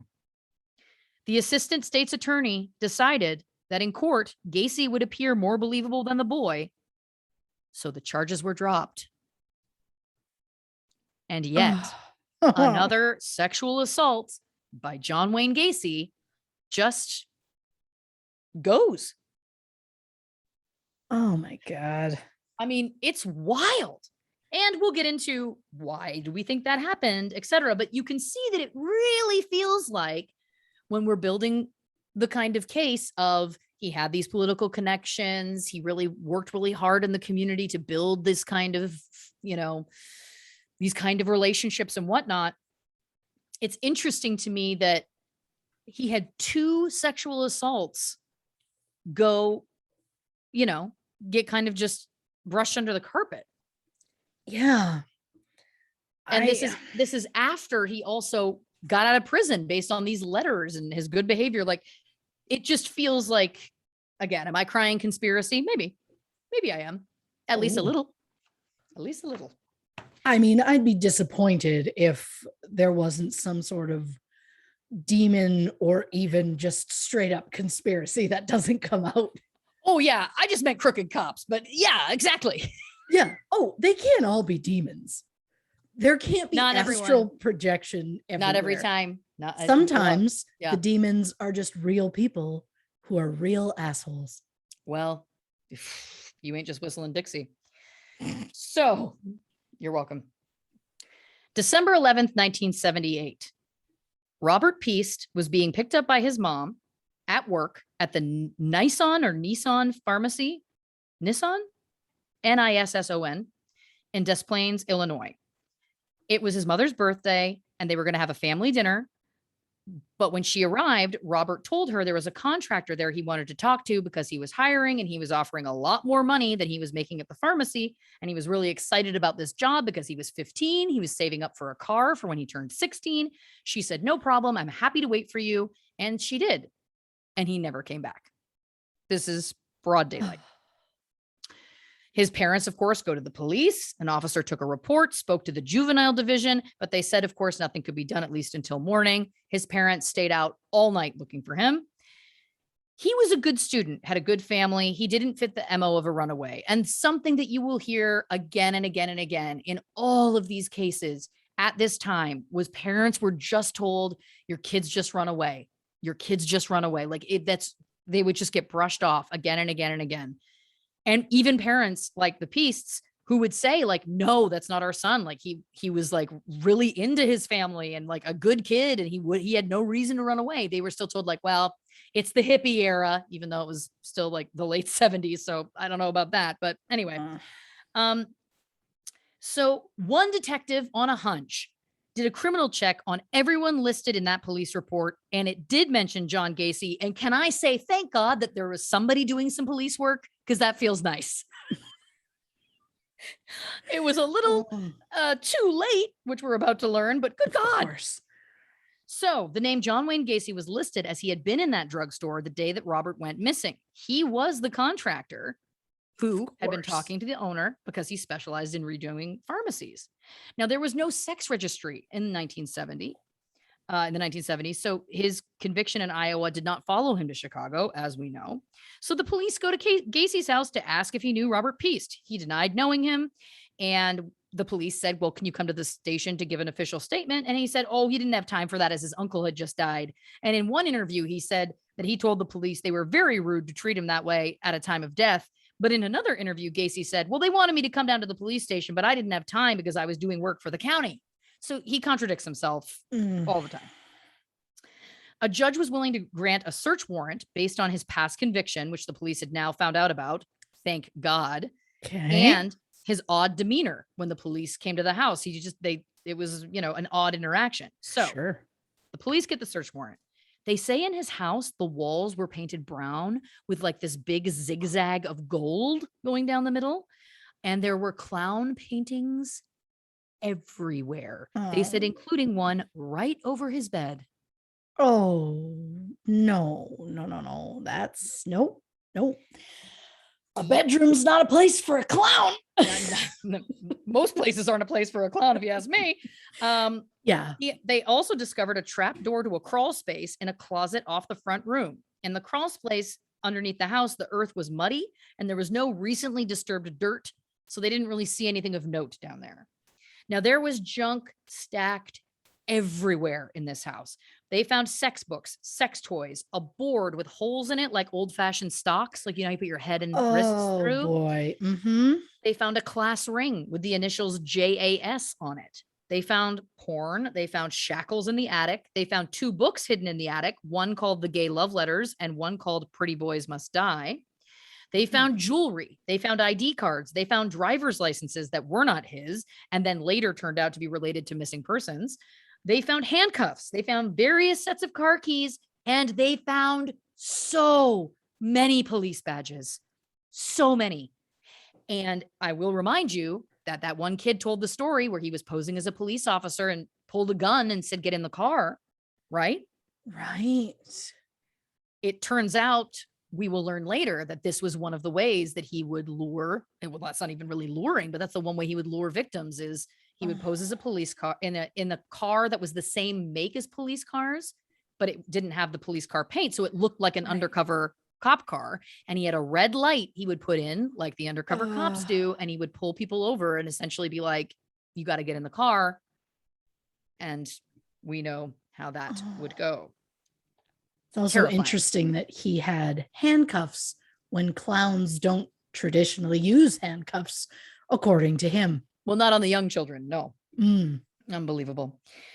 So the one other item they found in the car was a photo receipt. So remember back in the day, and for our younger listeners, back when we had cameras that had film, you would Thank take you. them to a photo developing place, much like a pharmacy would always have one.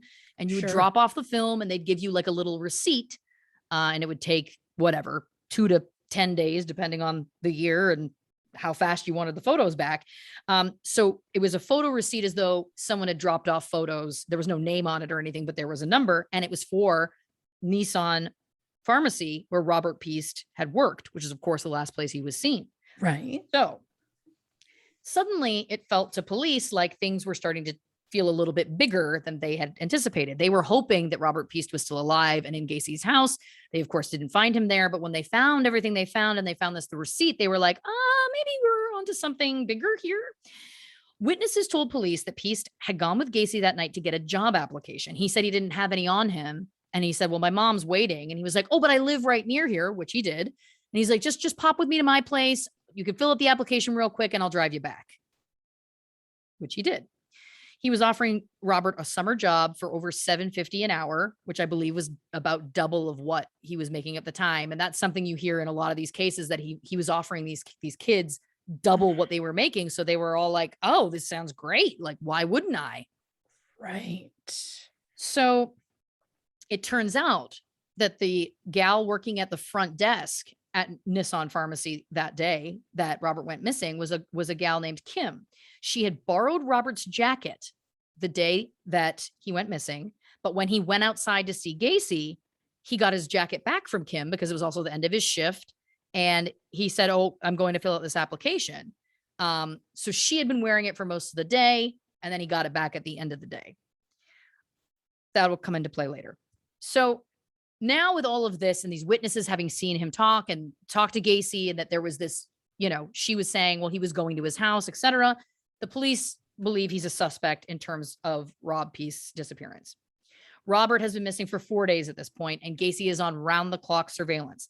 The cops hoped that if they followed him, he would lead them to wherever Robert was, but also keep in mind, it is December in Chicago, and the surveillance cops had to keep their cars running in order to stay warm. So when Gacy came home and he saw a car parked with exhaust coming out, he immediately knew what was going on and just waved like, "I know what you're doing." So from then on, Gacy struck up a relationship with the surveillance police. He'd buy them beers when they'd come into the bars after him. He'd buy them food in restaurants and have them join him at his table. The cops said he seemed like a really great guy.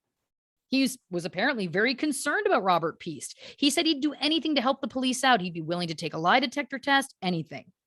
The police said that they had to remind themselves to stay on guard around him because he seemed so nice and so normal.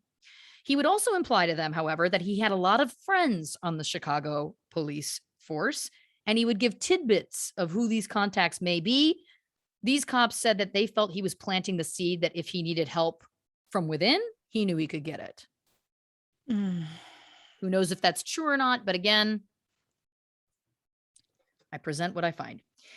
So December 16th, 78, Robert Piest is now missing 5 days. Des Plaines detectives start to put pressure on Gacy's employees. Of course, Michael Rossi and David Cram. They were pressing them for more details as they had both been working for Gacy for around 2 years. Neither was very cooperative. But over time, over the course of the next 5 days, because the surveillance lasted a total of 10 days, they just kept interviewing them basically like every day, trying to, push them and push them and push them. Sure. And they would slowly start to give more information. Rossi mentioned a kid from 2 years earlier who had never picked up his last paycheck, for example, and they never saw again.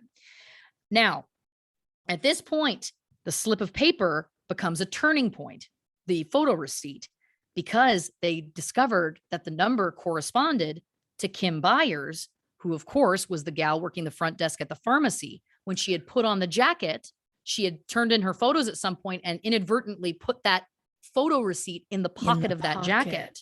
So now that they found that receipt in Gacy's house, that proves that Piest's coat was in Gacy's house. Right.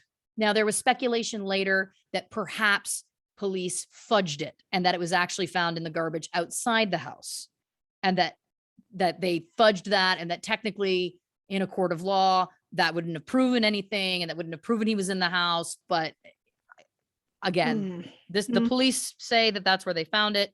And regardless, it still was the truth. He still was in that house. So I don't know. Anyway, again, I present all the info. So as Rossi and Cram are giving more and more information, they start to talk about the crawl space under Gacy's house, saying they had been ordered to dig trenches down there. The reason given to them was that they needed to make holes to put in a drain pipe. And they also said there was a strange odor down there, which Gacy blamed on sewage. He just told them to throw lime down there. Now I was like, what's lime? But at one point, I guess it's this masonry lime, white lime, which I think is short for limestone. And I guess you put it down. And Gacy says, it's like what charcoal does with filtering. It just sweetens up the clay, because the house was built on a clay field. And when it rained, I guess the rain would flood into the crawl space and fill up with water. And then of course it would start to stink. And he had asked for help, and somebody suggested like, oh, just, keep spreading lime down there and it'll sweeten up the clay and the odor. When asked how much lime he spread down there over the course of time, he said he goes, I think like 700 or 800 pounds. I'm not a lime expert, especially not at 70 cents a lime. Yep. She's still on her bullshit. Mm-hmm. Yeah, I'm not a LYM, or is that not the right lime in this case? Honestly, I'm not 100% sure. Okay, then I'm going to backtrack and not spell it. I'm not a non-fruit lime expert. Mm-hmm. But that feels obscene. Yeah. Again, it's like, 700 or 800 pounds. And he says it so nonchalantly. And this is the thing about Gacy. When you watch interviews with him, everything is like nonchalant. Like it's not that big a deal, but you go like, wait a second. Like clearly there was something else going on that you were covering up for if you're using hundreds of pounds of lime. And if the problem is so big, if the sewage and flooding problem is so big that it requires that much lime, I'd say you work in remodeling. You have a contracting business. Do you want to build a basement or something? Or, I mean, again, I'm not an expert on basements, but like, sure. Don't you think that you have the wherewithal, the tools, the knowledge, the resources to, I don't know, come up with something else? I'm just saying. Yeah. 700 to 800 pounds is, it's a giveaway to me. It's a giveaway. It's like the tiniest, and by tiniest, I mean most massive red flag. 700 to 800 pound red flag. Exactly. So the police asked Michael Rossi, if I was going to look for Robert Piest, where should I look? And he said, John's crawl space. So they realized at this point that when they searched the house the first time, they must have missed something. So they knew they needed to get a second search warrant. So after getting surveilled for about a week, Gacy stopped shaving. He seemed like he was taking uppers and downers. He normally functioned in general on about 3 to 4 hours sleep a night, but at this point he was seemingly getting none. The cops said he went from being confident and like kind of affable to having nothing to live for. That was his general demeanor. Yeah, after the second search warrant was granted, he just started to like circle the drain, is what they were saying. So on December 21st, 1978, Gacy had always been talking about suing the Des Plaines Police Department for harassment and interfering with his freedom based on this surveillance. So he calls a man named Sam Amarante, who was leaving the public defender's office at the time. Of course, they knew each other. Makes sense that he knew the public defenders, doesn't it? Mm. They knew him. They knew each other from the Norwood Park Township political circles they both ran in, because Gacy was a member of the electric board. What boards was this guy not a member of? Again, he was all over the place. Anyway, Amarante did some legal work for them. And at this time, he had just started a criminal defense attorney practice, and Gacy said he needed a favor. So called him. Gacy ended up being his first private client. So Gacy's in the attorney's office. It's 3 a.m. A lawyer from inside comes out to the surveillance cops and says, "It's too cold for you guys to be out here all night. Why don't you come in?" And there was just something off about them. And the cops say that they wondered if Gacy had perhaps confessed to the attorneys about everything and that they were uncomfortable being in the building alone with him all night. So the cops come in and they said, "We'll come in under one condition. You have to show us Gacy. Like, you have to show us that he's here. You can't be keeping us here and him secretly sneaking out the back," basically. So they bring Gacy out and he looks like the Walking Dead. And they lay him down on these couches in the front where he goes to sleep. The cops tell the attorneys, "Listen, this guy is dangerous. Be careful when he wakes up because he's known to be erratic." And apparently the attorneys, the eyes just go like super big. And one of them says to the cops, "If he tries to leave, shoot his tires out. We can't tell you anything, but stop him." So something urgent is obviously on their minds at this point. In the morning, Gacy wakes up. Apparently, he has a wild man look in his eyes, jumps in his car, takes off at high speeds. His first stop is at a Shell gas station. He's double handshaking people. He's showing emotion with the owner of the gas station. The cops speculated maybe this was him saying his last goodbyes. Who knows? It wasn't like him, is the point.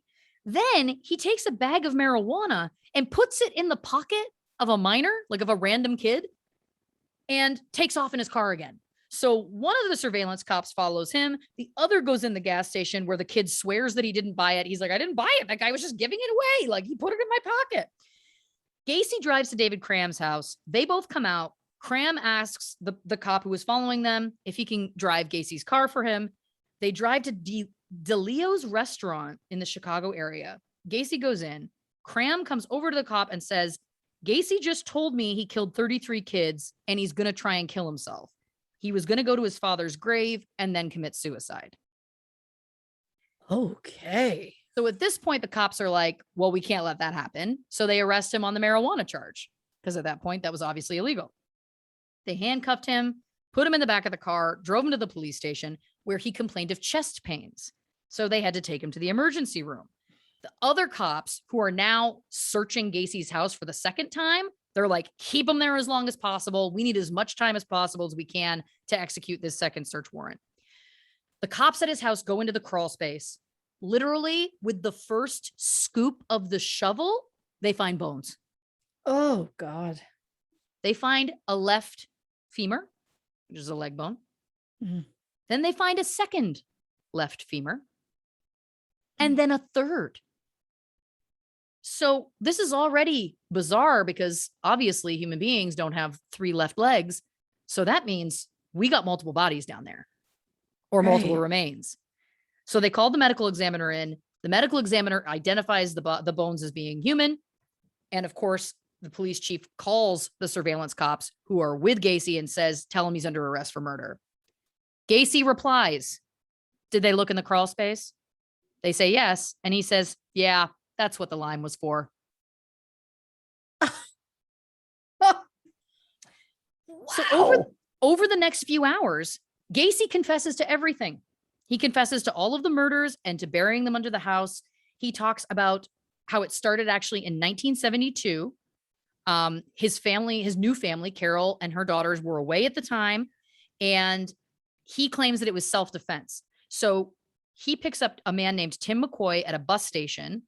They go home, have some form of sex, He spends the night. And then when he wakes up, he claims that this guy had a knife in his hand and was coming at him. They get into a tussle, and Gacy ends up stabbing him repeatedly.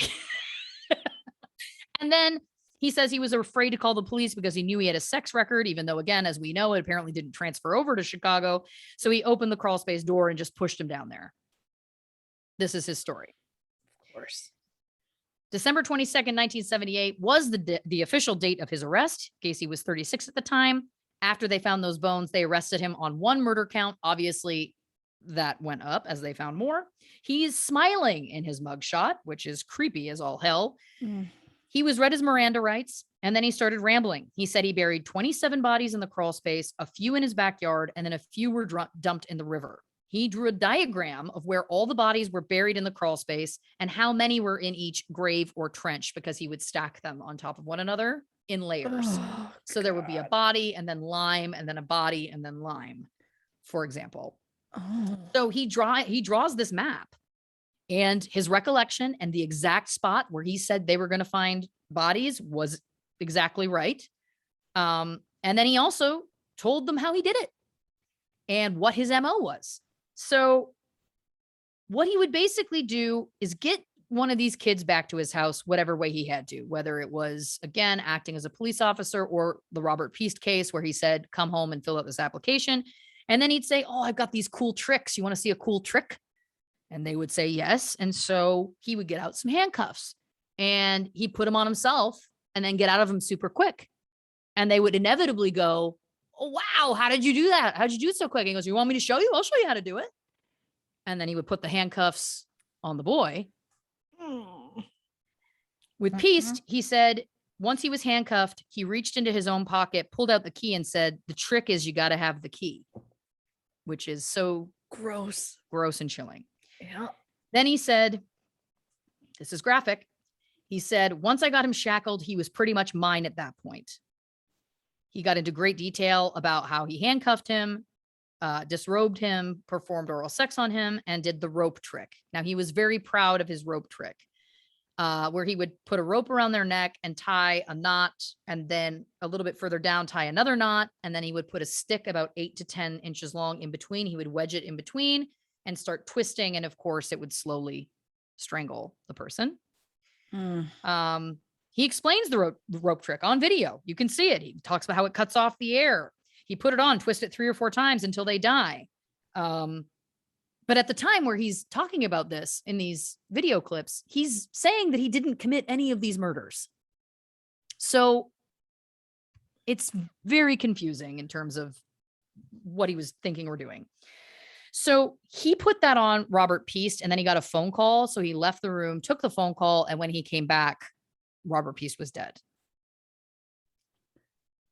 Now, I also found, and you're also not going to find this anywhere else, that in June of 1978, Gacy was diagnosed with syphilis. I don't know if that's true or false. I don't know if there's medical records or not. I couldn't find anything, but it's interesting to me that either it was true or Gacy made it up, because syphilis, of course, can cause, people to have mental issues. Did he make it up as though it was going to be his defense? Like it was like, I was syphilitic or whatever the word, like I wasn't in my right mind, because apparently not long before that, he started to think he should just fill in the crawl space completely with concrete, and that he and Carol could get back together, leave Chicago for a small town where he could open up a fried chicken franchise and just be done with all of it. Again, this is coming from Gacy. Oh. Apparently, one night, a few days after his arrest, he wrote a letter to his mother and family that began, "Please forgive me for what I'm about to tell you. I have been very sick for a long time." So again, I have no idea whether he did or he didn't. He claims that he did have syphilis, and I tend to believe that he was trying to use it as an excuse for his behavior. That makes sense to me. So the high school ring with the initials JAS that was found at his house was found to belong to a boy named John Sick, who went missing a year earlier. And then, of course, it was just trying to match these items to missing kids. It was obviously chaos. And again, he talks about how he would cruise for gay sex, usually after midnight. and that he did have the car outfitted to look like it was a police car. And of course, the whole story, and this is where things start to get really wild. The whole story about his whole MO is the exact same MO of a serial killer who existed years prior in Houston, Texas. A man named Dean Allen Corll, who killed 28 boys in Texas that I had never heard of before. And I'm sure, dear listeners, if you're true crime people, you probably have, but go with me because this was news to me. But the similarities between the two cases are chilling. And we'll get into why it's even more chilling afterwards. But Corll groomed 2 boys to lure him victims, just like Gacy. He would handcuff them using that same trick, kill them, and bury them piled on top of one of each other with lime layers in between in shallow graves. Yeah. And Corll was actually killed August 8th, 1973 by one of those 2 right-hand men, one of the boys, Elmer Wayne Henley, who was 17 at the time. He shot him 6 times. Wow. Much like Gacy, Corll was a familiar face in his neighborhood. His mom owned the candy store and the candy factory in the neighborhood. He was extremely well liked. Everybody trusted him. He would bring candy to schoolyards to give to children, and nobody thought it was weird. They thought it was kind. He was friendly. He set up a pool table for kids to come and play with at the candy factory if they came to visit. He'd give kids a ride on his motorcycle. He was like, truly, like even the parents of the 2 boys that he had groomed loved him. They would have him over for dinners. They thought he was the greatest guy. When Henley, again, who killed Corll eventually, he told police that Corll had been murdering, torturing, and assaulting young boys and burying them in a boat shed nearby. He even had the names of some of the boys. The cops didn't believe him right away. Why he would go to all that detail, who knows? But they checked out the names and they were listed as some missing kids. So then Henley takes the police to the boat shed where they say he was non-emotional, very smart, matter of fact. They break the law and immediately get hit with this smell. And the cop said he immediately believed him that, oh my God, something's going on here. Henley was standing outside the boat shed in handcuffs, asked to call his mother. A media person had a car phone. Apparently they had car phones in the 70s. Huh. Interesting. There's footage of him. So he was on a phone. I saw it. But anyway, he tells her he killed Dean, and that's the only time he showed emotion, crying. They found 12 bodies that day. Henley said that Dean Corll wanted to pay me to find people to bring to him to help him do his thing and help him kill and bury them. The next day, another teen turns himself in. This is the other right-hand boy, David Owen Brooks, who went into the Houston Police Department with his dad and said Henley wasn't telling the full story, that he was not an innocent bystander. He was also a willing participant. After that, Henley did confess to involvement in 25 to 30 murders. Oh my God. At another site 100 miles away, there were more bodies in the woods near a cottage owned by Corll's parents. They found 4 that day. And then they found some at a nearby beach. So Henley was very talkative to the police, and he basically told them everything. He said they'd find boys walking down the street, would say, hey, do you want to come to a party? Would offer them money or say there's booze and girls there. And of course, these boys would come along. Once they got inside, Henley said the party would turn into something different. He said they had a torture board. They would tie the boys onto it and do their thing. They would let the boys go, but often they would come back because I think they would be given money and stuff like that. And I'm sure there was a lot of mental warfare going on as well. But when they eventually tired of them, he said they'd kill them. And quote, I didn't know how hard it was to strangle someone. Oh. Then they would load the bodies in the van, bury them or put them in the boat stall. And Brooks would drive Corll's white van, which had the quote body box in it that they used to transport the bodies. So this was a whole operation. Oh God. It came out that Henley and Brooks were the ones that would strap the boys to the board, gag them, bind them, put them in the position, all of the above, which arguably is just as vicious as what Dean Corll was doing. But obviously they were also groomed to do that. So it's one of those, horrific situations where he's the ultimate monster. But again, it's just wild that they were all in, obviously. Now, but again, they were kids. I'm not blaming them. But then also it's like they went it's such a conflicting thing. Do you know what I mean? Because again, like they were groomed into it and he was the adult and he took advantage, etc. But right. I mean, I just feel bad for all of the victims that they had a hand in killing as well. Although obviously their lives were also ruined. You know what I'm saying? Now the big question on people's minds was, how did no one in the area notice that this was happening? After 6 days after Henley had killed Coral, they had found 27 bodies.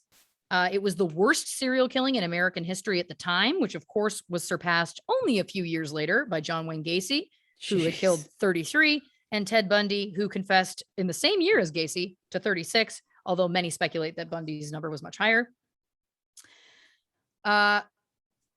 Here's where it gets messed up. And I know what you're thinking. It's already messed up. No, it takes a real wild turn. Oh. Dean Coral told Henley that he was a member of an organization that bought and sold boys, and that organization would get him if he ever tried to do anything to him. Henley tried to tell his mom about this, but she didn't believe him. And some speculate that he was being paid $200 per boy that he was bringing Coral. And she did not have any support from her husband, who was supposed to be giving her spousal support because they were divorced. So there was speculation. This is not mine. Speculation from others that she kind of turned a blind eye because she was like, we really need that money. Oh. They know at least 28 boys were killed by Coral. At least 22 grew up in the Heights area in Houston, and 11 of them went to the same junior high school. Between 1971 and 1973, more than 400 kids were reported missing only in the Heights. This is an area that is 2 miles wide and 3 miles deep. 400 kids. And no one thought, we have an epidemic? My God. But it was a different time. Sex, drugs, rock and roll. Kids are hitchhiking and running away. The police basically would just blame the parents, saying that you're not raising your kids right. But when the parents would tell the police, like, no, like my boy's a good boy. Like he loves his family. He just disappeared. The police would just say, kids just run away. So a lot of boys did run away. That was happening. But running away was not a crime back then. And so missing persons cases were not considered a priority. Missing persons was the juvenile division, which was very different from the homicide division. They were using manual typewriters and they were not necessarily cross-referencing with one another. So it just went on and on. Yeah. So between Coral and Gacy, they killed more than 60 that we know of. It could be even more. Many thought that each were obviously lone psychopaths, but there has been research that has come out in recent years that they were both linked to a secret nationwide network, which was a procurement ring, or as some are calling it, a pedophile cell, much like we would call it a terrorist cell, because it exists and functions in secrecy in the United States and people don't know about it, but it's there. And I know what you're thinking. You're like, Lauren, oh my gosh, are you going down the road of like Pizzagate? No, this is wild because it really happened and there's really proof and nothing was ever done about it. And it's horrifying. So a man named John David Norman ran the ring. He was born October 17th, 1927. The ring sent boys to, quote, service clients all over the country. They would infiltrate groups like the Boy Scouts and the Big Brothers and become leaders. Okay. Yep. Yeah. They looked like philanthropists that were helping kids, but then when you realized what was happening, it was like the kids were already in too deep, didn't know what to do. Obviously, they targeted often a certain type of kid who perhaps needed a little bit more, of a friendly figure in their life, and they just totally took advantage, obviously. Some sources say that Gacy later admitted that he got the handcuff trick from Coral and that he bragged that he got more kills than Coral, and that he was literally like a pedophile kill copycat. But there is another theory on that, which I will get to, so stand by. So this secret ring literally had doctors, lawyers, police departments all in it. On August 14th, 1973, police did a raid on John David Norman's apartment, and they found hundreds of booklets with names and photographs of young men. Under the guise of something called the Odyssey Foundation, which claimed to offer self-help for young people through travel programs, it was actually essentially kids for rent. He claimed his innocence. He stayed mostly silent, but 30 kids from 13 different states were identified in those pamphlets. That's how widespread this was going at the Oh. time. There were over 100 cards. He had these like little like recipe cards. There was over 100 cards discovered in his house, each with a name and photo and information on them. And this was like, they discovered this, like it's a nationwide child trafficking ring that was discovered somehow a week after these Dean Coral murders made headlines. And keep in mind, that was the biggest serial killing to that point in history in Sure. the United States. And now, of course, Henley saying, well, Coral told me he was a part of this organization that sold kids and that would, come for me if anything ever happened, starts to make more sense. And you'd think that it would be a huge scandal, right? Of course. No. Norman was the only person charged and a month later was released on a $7,000 bond. There was no sex registry at the time. He was never brought to trial. He was just released. None of the names of the sponsors on the cards, that was what they called the older men who were looking, none of them were pursued. And that was just it. The cards were confiscated in 1973 and sent to the State Department, where they were destroyed. Oh my God. Yeah. So less than a month later, Norman changes his name to Stephen Gurwell and moves north to Illinois. A concerned neighbor called police and said that she suspected he was luring boys because she kept seeing them go into his place. She recognized one of them named Kenny Hellstrom and called the police. And it just so happened she spoke to a detective who happened to know Kenny Hellstrom's family. So he calls up his dad and goes, you got to bring your son down to the station. We got an issue here. Kenny tells him everything. It was Homewood, Illinois. Kenny met Norman at a restaurant. He offered Kenny a ride home, but instead of taking him home, took him to his apartment, gave him beer instead.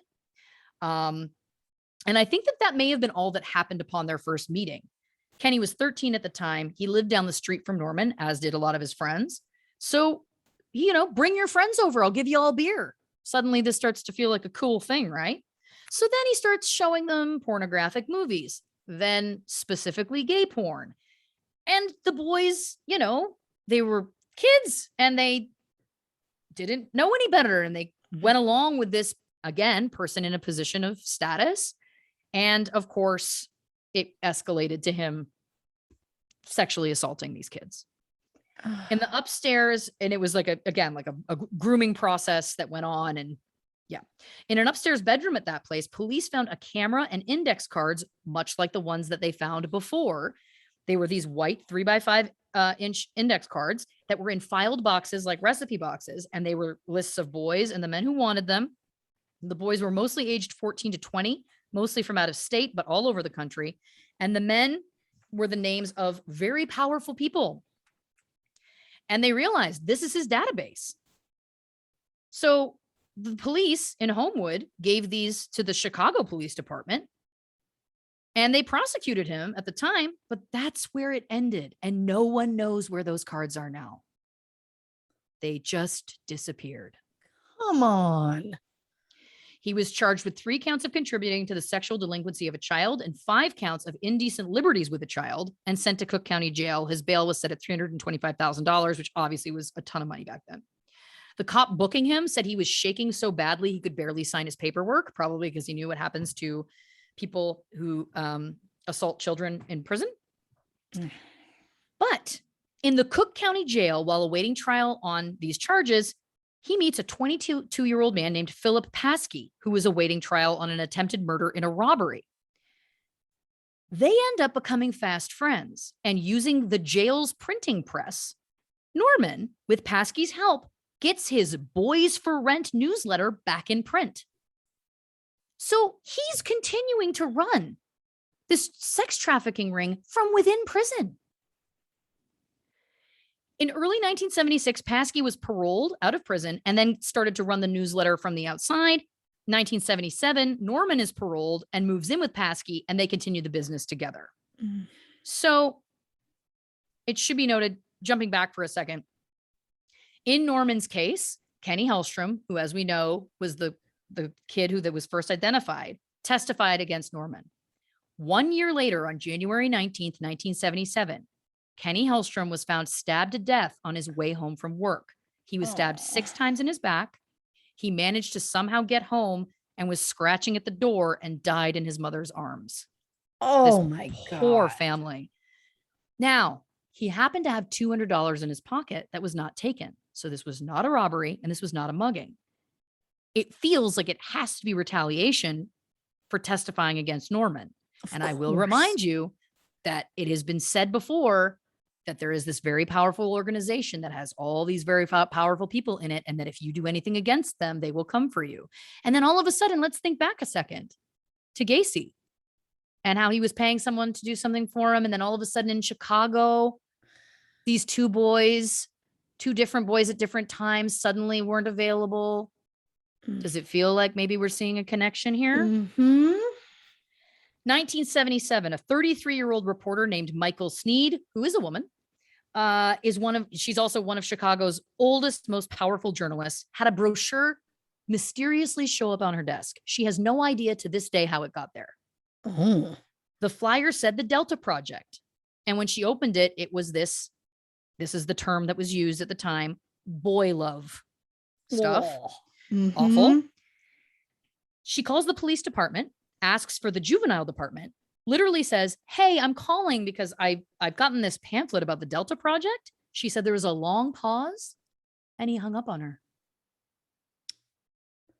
Interesting.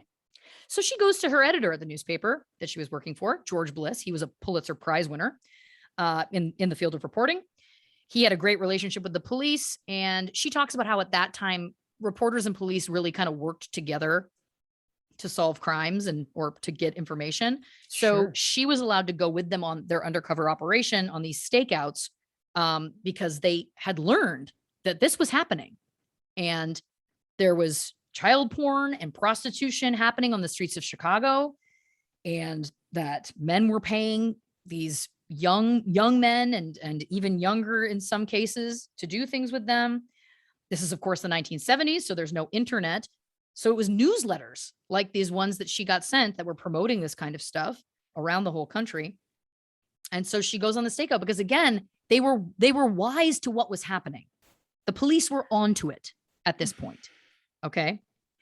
So it should also be noted that John David Norman, who ran this ring, we know he ran this ring. He even ran this ring at a time from within prison. He had his first arrest May 20th, 1954, when he was arrested for molesting a minor in Houston. He went on to be arrested in Sacramento, Santa Ana, Los Angeles, Santa Monica, Dallas, Chicago, Homewood, and all of those were on sex-related offenses. And yet he would get back out and go back to work every single time. Every time he was arrested, I will also add, there were those little 3x5 index cards with all the names on them. And every time those cards were taken and every time they would disappear. His business was organized, it was profitable, and most of it was on film. That's right. They were filming the abuse that was going on and sending those films around the country, overseas. The police and Michael Sneed were watching this. They were seeing this stuff get made, I mean, from a distance, but they were outside motels while this stuff was going on inside. And she was there actually when they took down something that had, as it was happening, basically, which I can't even imagine being a part of that. It's so horrifying. But what she learned during this time was that the people who were often involved in sex trafficking of minors was, and I'm not saying across the board, but at the time there was an epidemic in the foster care system. And yeah. So she publishes a series of stories about this shortly after she went on those stakeouts with the police in 1977. She talked all about John David Norman and the operation he was running. She talked about missing kids in general. She talked about the epidemic of young boys specifically going missing. And it should be noted, there was no child obscenity laws at the time. And she believes that's why the story blew up so big, because there was nothing protecting kids at that time. And this series of articles actually helped pave the way for laws to be created to protect children from being trafficked. And it was actually then, and this sounds wild that I can't even believe I'm about to say this, but that was when laws were made to make creating and distributing child porn illegal in 1977. Jesus. Isn't that late? Yes. So horrifying, but shout out to her work, which was obviously, I'm sure, not easy, and it made a difference. So that's great. So many think that Gacy was a copycat of Dean Corll, as I mentioned. However, what if I told you that John David Norman's right-hand man, the man who helped him run the pedophile ring both from within his prison and outside prison, the man named Philip Paskey, also worked for John Wayne Gacy? This is, yeah. There it is. There it is. There it is. Gacy says that Paskey was the enforcer for Norman. Okay. So it's like, so what? So that means you can't have had a relationship with him of some kind? Paskey was also friends with Gacy's go-to guy, David Cram. Yep. So as we know, Norman was paroled in 1977, moved in with Paskey. In 1978, Paskey was living and working with Norman. But then Norman got arrested once again for assaulting 2 foster care boys. And that's when the Delta Project started to fizzle. But Paskey was physically present at the time of Norman's arrest. And he was also on parole at the time, but did not get arrested. Nothing happened to him. And it was shortly after that time he got the job from Gacy. Gacy says Paskey even had a key to Gacy's house that all his employees did, of course. So if you ask Gacy on death row, he says that, of course, he had nothing to do with all those murdering all of those people, and that his theory is that the body count escalated from 1977 on because Cram came to work for me in 1976, and he brings in Paskey, and they could have just used my house as a dumping ground. Oh, give me a fucking break. I'm sorry, but it was necessary. It was. So Gacy also floats the idea that the information about this pedophile ring could get him off death row. So if he didn't kill the boys buried in his house, someone else did. So he believes that John David Norman needs to be found. So a man named Randy White, a Canadian who calls himself a, quote, amateur researcher and long-term corresponder with Gacy, tries to find Norman in early 1992. Gacy says he's at the Fremont Correctional Center doing 2 to 5, which means he'd likely be out the next year.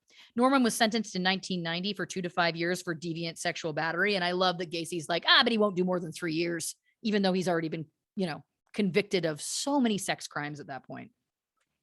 So Randy White writes to this guy and says, he's a writer, a former TV producer, and a school teacher. And he also pretends to be a pedophile because he thought that would get him a quick response. And guess what?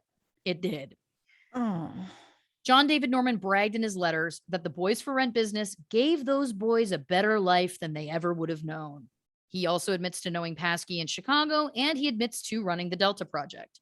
He said of the Delta Project, the program gave them access to businessmen and others who could help them. And if sex was part of the deal, it was to their advantage. Oh my God. Oh yeah. Norman also told Randy White if his client list was ever made public, it would send shockwaves. He said in his letter to Randy, what scared the hell out of everyone, I think, was my mailing list. It included the names of a number of noted judges, legislators, and other officials. Yeah. Uh-huh. So Norman went on to hop state from state. He was in and out of prison. In 2009, Michael Sneed caught up with him in prison in California. He was about to get out of prison, but in California, there are laws where you can be kept in prison longer if you're deemed a danger to society. And after given his past, which of course they knew about in 2009, because we do have sex offender registries now, California was like, I don't know if we should let him out. Feels like maybe not. And of course, he was placed in a mental hospital at that time, I think, for the rest of his life, because he did die in 2011, 2 years later, in that mental hospital in California. One of the things that she wrote down that he said during that trial was, and I quote, I'd like to think that I've done no harm in my life because whatever sex was in a consenting relationship. So basically, in his mind, if the child went along with it, that was consent. So he doesn't understand a goddamn thing. He's a monster. I hope he fucking rots.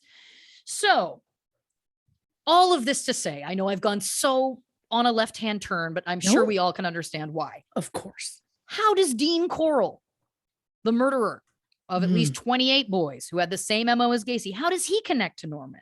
Because we know that he's alluded that he is a part of this secret ring, but what else does that mean? Well, Dean Corll's two right-hand boys, Henley and Brooks, said that they felt that Dean Corll was running a pornographic ring using some of the boys that would have been involved in this whole thing. Right. They said that some of these boys thought that they were going to Hollywood to be stars and that Dean Corll had agents for them out there. But of course, that was not the case. Mm. And we know that John Wayne Gacy loved pornography. Porn, yep. Is it possible, I ask, that Corll and Gacy could have known each other prior? Could they have connected through being a part of Norman's ring? I would tend to guess that they were probably both on his mailing list, and we'll never know because the proof of all of that has been destroyed multiple times over. But my question is it possible that Gacy and Corll had traded photos or films and that Gacy had gotten some sort of tips from him? Because the fact that everything was the same, the handcuff trick, the fact that the victims were strangled, that they were buried in shallow graves, layered with the lime, like that all is so specific, you know? Yeah. Now, Gacy, I'm sure, could have learned about that also just studying about the crimes after they were done. But I am suggesting again, go with me. Is it possible that they knew each other? Because I bring you back to Marty, that wedding photographer that Gacy asked about taking those photos. Now, I am not equating homosexuality and pedophilia at all. I'm making that clear. Of course not. But I think he was testing the waters with homosexuality because the next thing he was going to bring up was something something completely different. You see where I'm going with this though? It's like, was he involved in wanting to get involved in this whole thing? Again, I just feel like there was a bigger picture here about what Gacy was doing, because we also know that Gacy loved power and loved people thinking that he was, powerful in some way. So of course he wanted that in his public life, but he must have wanted that in this secret, disgusting, potential underground life as well, I could see. So when Gacy is asked if he ever met John David Norman or had any contact with him, Gacy stumbles and stutters and says, "I've yet to see a current picture of him, and therefore I would have to say no." Paskey would have had people over to his house when Gacy was out of town, so it's more than possible he could have had Norman over at some point. Again, David Cram brought Paskey in, and Cram said that if he didn't want to do nothing with Gacy, well, then this guy can get you somebody for sex. That was Paskey's job. So my question is it a coincidence that Paskey was connected to both a known sex trafficking ring and Gacy, and that has never been investigated? Isn't it time? I sadly think that it will probably never happen in any real way. Yeah. I mean, I need a minute. I told you this one's really, it's I'm in a hole. Yeah. I'm in a dark hole. Yeah. I'm gonna need a minute to process this. Yep. So let's just take another quick break. So hit the can, make sure you hydrate, and we will be right back with more on this serial killer special on True Crime and Cocktails.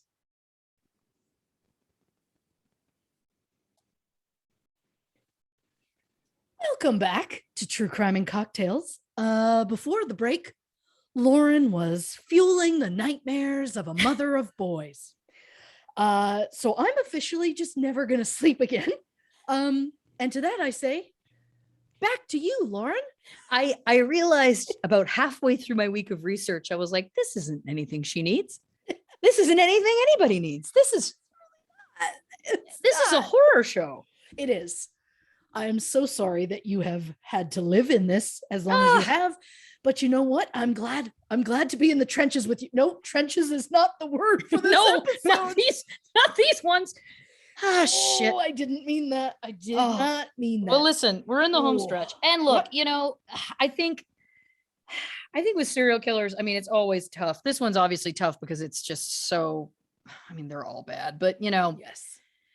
I do also think it's important to tell these stories in the sense that it's like, lest we forget, like we can't forget that there was, in this case, especially, there was so many times where he could have been stopped, so many times, and he wasn't. And if that is because of some larger conspiracy, that's terrifying.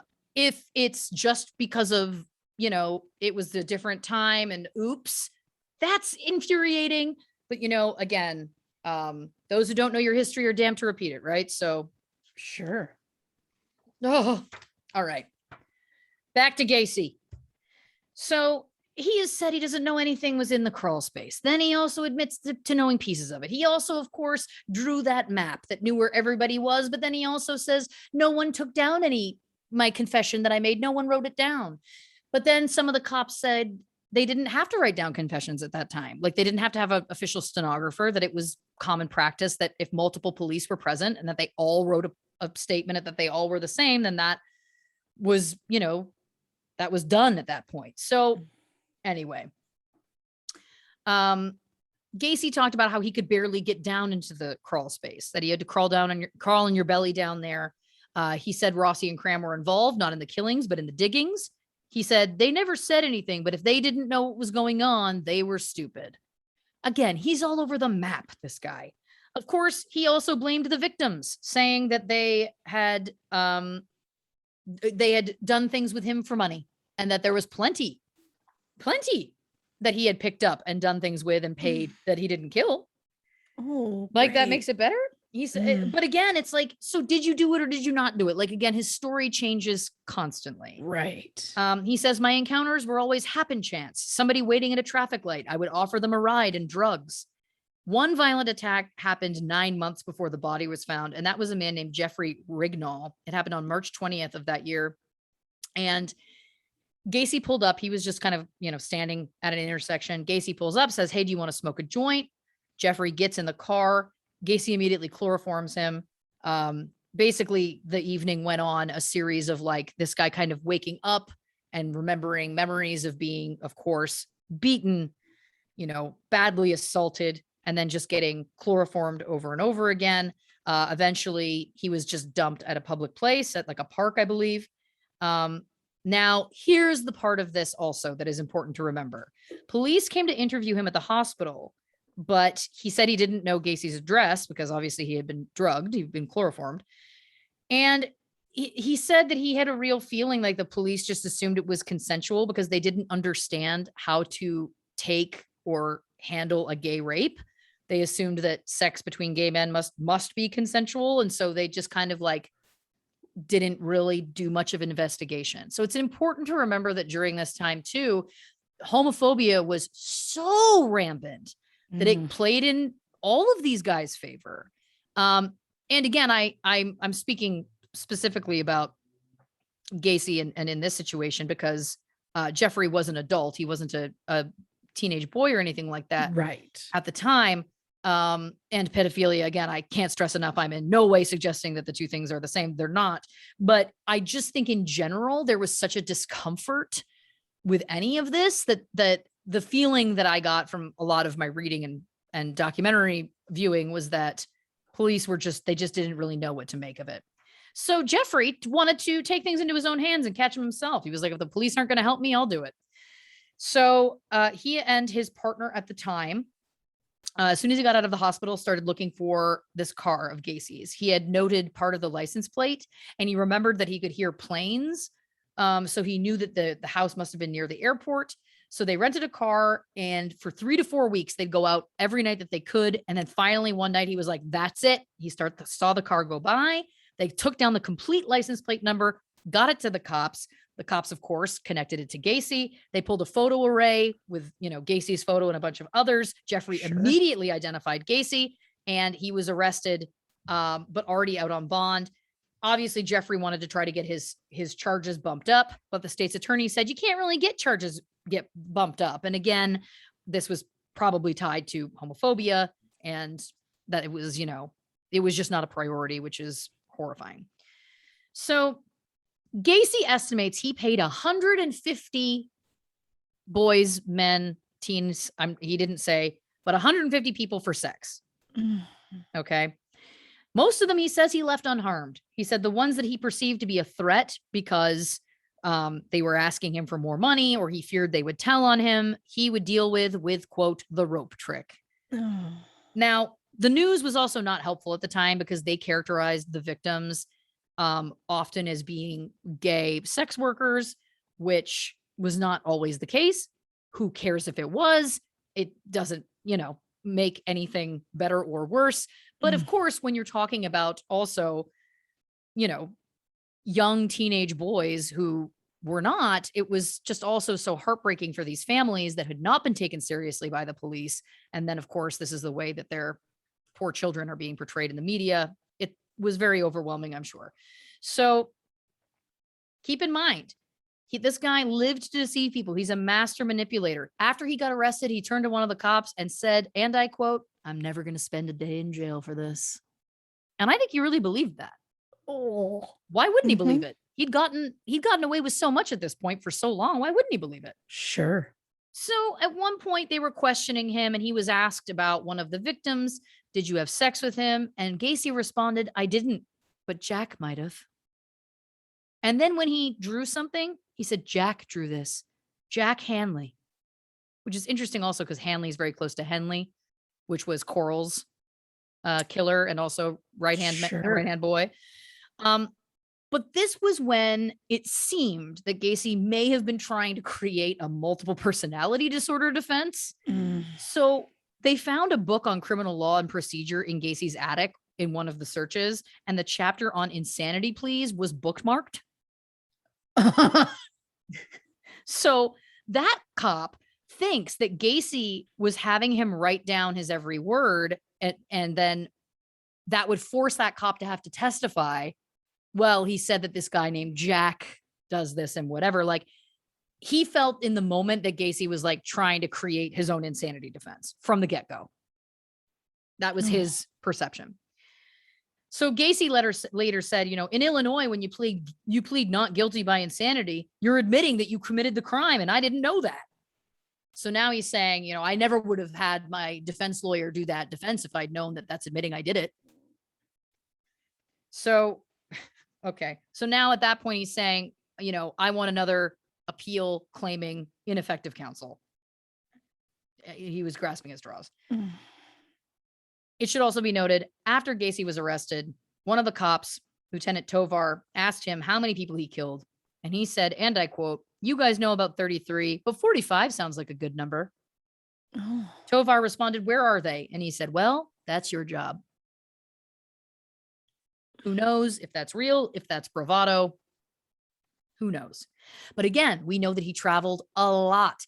And there was speculation always, was he, committing murders in other places that were going unsolved, etc. And I will also say the fact that we know that this trafficking ring existed and that it was dealing with nationwide situations, is that part of what he was traveling for? Oh. Who knows, right? So the trial, February 6, 1980, his trial starts. They were trying him for all 33 murders, even though at the time, not all of the bodies had been identified. One witness fainted on the stand when the prosecution showed her a bracelet that was her son's that was found in Gacy's home. Victims who survived his attacks became crucial in the case against him. One, of course, was Anthony Antonucci, who worked for him in 1975. He was 17 at the time. Gacy knew that his parents weren't home, and he came by to check on him and brought some stag films with his projector. He knew that Antonucci was a high school wrestler, so he gets handcuffs on him. And Antonucci's like kind of uncomfortable about what's happening, so he fought him off. But Gacy did get both of his wrists in the cuffs and knocked Antonucci to the floor, unbuttoned his pants, but didn't get at his underwear. But the second cuff wasn't on super tight because Antonucci had been fighting back, and he was able to get his hand out of it. And he kept his hands behind his back. Gacy had kind of like left the room. And when he came back, Antonucci did a double leg takedown wrestling move and dropped him to the floor, got on top of Gacy, keeping his weight on his back, got the key from his pocket, took the other handcuff off of himself, cuffed Gacy, and left him cuffed on the floor. And he said, honestly, I think I freaked Gacy out a little. Gacy responded, and this is just so chilling. He said, "You're the only one that not only got out of the handcuffs, but also got them on me. You're the only one." Gross. Chilling. Oh, So I guess he eventually did let Gacy go. Again, he was a 17-year-old kid. He's like, in retrospect, I don't know why I didn't run, but he just let it go. Like, I think he compartmentalized it in his own mind as because he didn't know what the outcome was going to be. He just thought it was like a weird, this weird dude doing this weird thing. I don't think he connected that this was going to turn into him potentially losing his life that night. So he didn't panic as hard as he probably should have. Donald Voorhees, of course, Donald Voorhees Jr., which we know was the Iowa charge, was supposed to testify. But he was blind drunk on the morning and on the edge of hysteria. Ray Cornell, which of course was Gacy's prison mate back in Iowa, right. he said Donald Voorhees was drunk in the hotel, knocking on Ray's door earlier that morning, 3:30 a.m. He said he just didn't want to be there. He was just out of his mind. He got on the stand. He could barely answer a question. The judge excused him. Ray Cornell said he was a survivor, but not a complete survivor. He said his life was an ongoing Gacy nightmare. Very sadly, he did commit suicide in 1997. Yeah. He talked about that it just had ruined his life completely, which, my God, horrifying. So Rossi and Cram both testified. Cram had lived with Gacy for a month. He demonstrated how he kneeled to dig the crawl space. The prosecution had actually brought in the opening to the crawl space into the courtroom, so it was physically there for you to be able to see. And so he said it was 4 to 5 hours at a time, and he really thought it was for a plumbing project. He pled the fifth multiple times in his testimony about having sex with Gacy. Gacy kept his eyes on him the whole time, just smiling. Just smiling. Rossi says he moved in when Cram moved out. Some say that it seemed like Gacy and Rossi had a father-son type dynamic, which is truly horrifying. Because Rossi had taken a polygraph in which he admitted to having oral and anal sex with Gacy on numerous occasions, but he denied it on the stand. He denied being involved in the murders in any way. He was not cooperative, and he did lawyer up immediately. So that made many think he was more involved than he was making it seem. Now, he lawyered up with a former Cook County state's attorney named Ed Hanrahan, who was a prominent name in the Democratic Party. It seemed a little odd that a random kid from the Northwest side was able to get one of the biggest names in Chicago's legal circles to represent him. He was legally apparently the best lawyer money could buy at the time. But it's interesting that he was a prominent name in the Democratic Party. And we all know Gacy was working his way up in the Democratic Party. Yeah. So Jeff Rignall, of course, who was the gentleman who was chloroformed, that horrifying story. He actually put out a book before the trial, and the prosecution warned him that if he did that, he couldn't testify for the prosecution. It's like a conflict of interest, I guess, in some way. But he put out the book anyway. So the defense actually called him to the stand. He decided he was going to testify anyway to get his story out. He started to describe things that happened. He hurt me. He beat me. He chloroformed me. He got so upset describing things, he actually threw up all over the courthouse, and they had to close the courthouse down to clean it up. And when they were finished, he was able to continue testifying after that. The trial lasted 5 weeks. It was basically competing psychologists. Some said he was sane. Others said a sane person could never do this kind of thing. The prosecution was worried about providing the burden of reasonable doubt. And of course, that could cause a hung jury. In the end, the jury came back in 2 hours. Usually when that happens that fast, the rule of thumb is that it's going to be a not guilty verdict, but this was the opposite. He was convicted of murdering more people than anyone in U.S. history at that time. It was believed that he was just so calculating, and that proved that people thought he was sane. But of course, again, twisted. Right. Prosecutor Kunkel said, people keep talking about Jekyll and Hyde. So he read the book. Kunkel read the book. And he said, and I thought this was so brilliant. It was such a great point. He said, in the book, Dr. Jekyll took the potion because he wanted to know what evil like that was like. And he remembered what he did after he did it as Mr. Hyde. And then he proceeded to do it again and again and again. And it's such a great point that it's like, when you think about Jekyll and Hyde and you think about Jekyll being like this good guy, it's like, yeah, but is he, or was he also representing the depravity of society and the part of us that's like, well, what would that be like? So in a way, all Jekyll cared about was the godlike decision of who would live and who would die. And that was just like Gacy, which I thought was, again, very smart and also, again, chilling. 1980, Gacy is sentenced to Menard Correctional Center. He immediately adapts to prison life. His sister Karen says he got a pen pal club going. He started painting and selling his paintings. His artwork was on display all over the country and the world. He had art shows in Australia and Belgium. He made over $100,000 selling his art, and he used that money to pay his legal bills. He sold 49 paintings in 71 days. He had shows in Philadelphia and New Orleans. So apparently at the time in Illinois, you can't be making money if you're in prison. Because if you're making money in prison, you are expected to pay for your prison stay, which I actually think is kind of a cool rule. Sure. So there was a civil case going on where the state of Illinois was suing Gacy essentially for back payment on room and board, because now he was making $100,000. And a lawyer named Karen Conti and her partner Greg heard on the radio that there was an execution date that had been set for Gacy. And she thought, like, ooh, wouldn't it be interesting to rep him? Greg, her partner, was like, what are you talking about? And she's like, don't you want to, see what it's like or whatever? So they met with him. And then she was like, is the civil case the big deal? Or is it the fact that you're going to be put to death in 7 months? Should we focus on that? And basically convinced him, I will only represent you in the civil case if I can also represent you in the criminal case and try and get you a new appeal. And I was like, this woman is a barracuda, and I hate her as equally as I respect her. I'm like, you're evil too, but anyway, about his paintings, and I had to include this. This just, again, this speaks to Gacy so beautifully. An interviewer in an interview I watched told him his paintings have gotten better over the years. And Gacy said, I learned from each one. And this is the quote that I'm just like, you're fucking delusional. I guess it's the same reason I relate to Michelangelo, because he was a workaholic, and Leonardo da Vinci. People always ask me what my favorite artists are and why. And I did not know that Michelangelo was homosexual. It doesn't make no difference to me. He was a workaholic. He was a sculptor, painting, and did a lot of other things. Like, you openly had sex with men. You told everybody you had sex with men. But I love that you just could not deal. And listen, if he was bisexual, then he was bisexual. That's great. If that's your identity, I'm not saying that that's not possible. But it's just so interesting to me that that was so comfortable for him, and homosexual was just so uncomfortable. You know what I mean? Yeah. It's fascinating.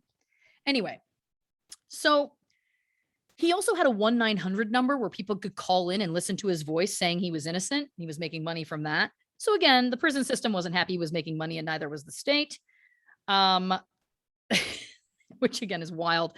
So at this point, Karen and Greg, they go to see evidence. His records were apparently meticulous. He had car, gas, motel bills documented from when he went out of state, when several of the boys went missing.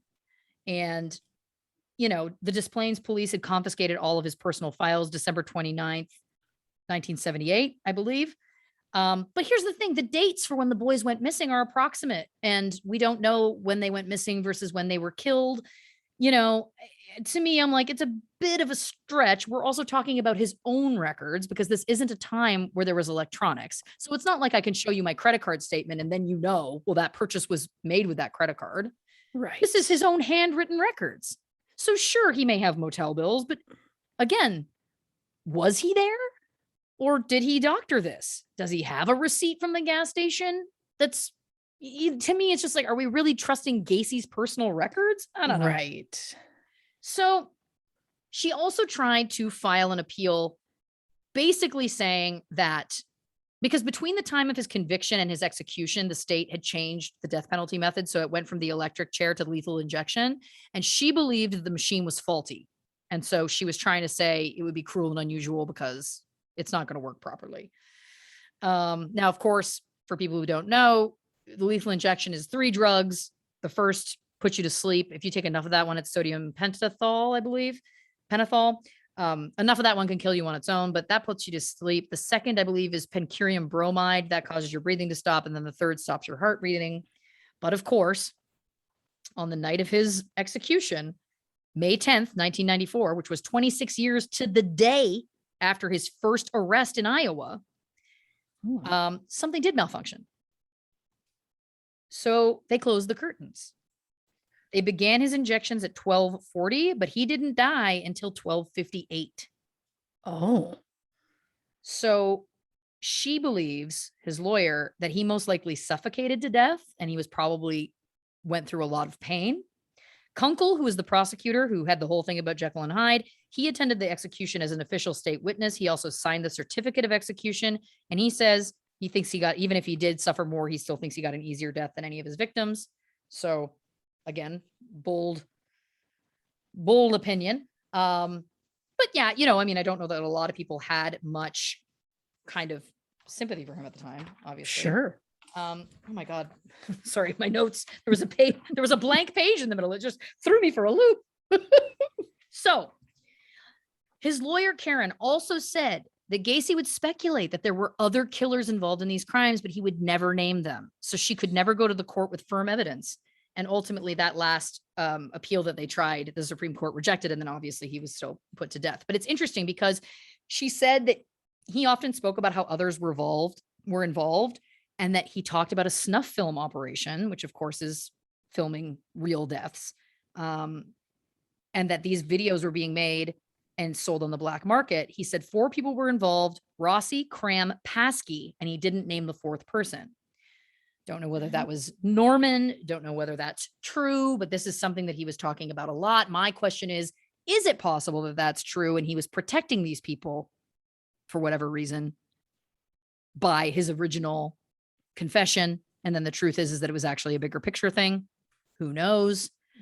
I mean, Gacy talked about this again, apparently to her, and she was a lawyer. So that's interesting to me. Now, in 1977, a Judiciary Committee of the United States Senate put together a subcommittee to investigate the problem of sex trafficking. Their first meeting was in Chicago, as it was called a hub, the literal center of the country's business in sex trafficking. So no one thought at the time to investigate the ring in connection to Gacy, even though Paskey was a direct connection, which is wild to me. Is it possible, again, that there was crossover? I think there has to have been on some level. His sister Karen says that after Gacy was arrested, police went through his whole house. Eventually, Karen, his sister, got to take some of his stuff.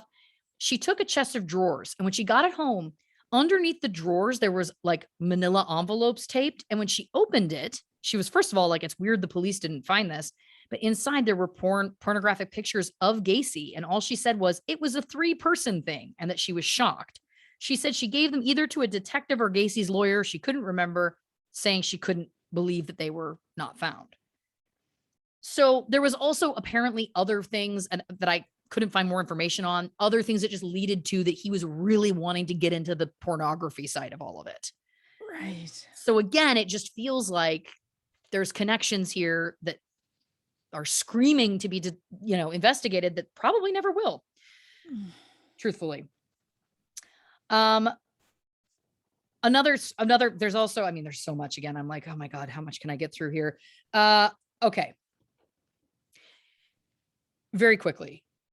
There was a police officer who in 1974 met Gacy personally. His name was Dorsch.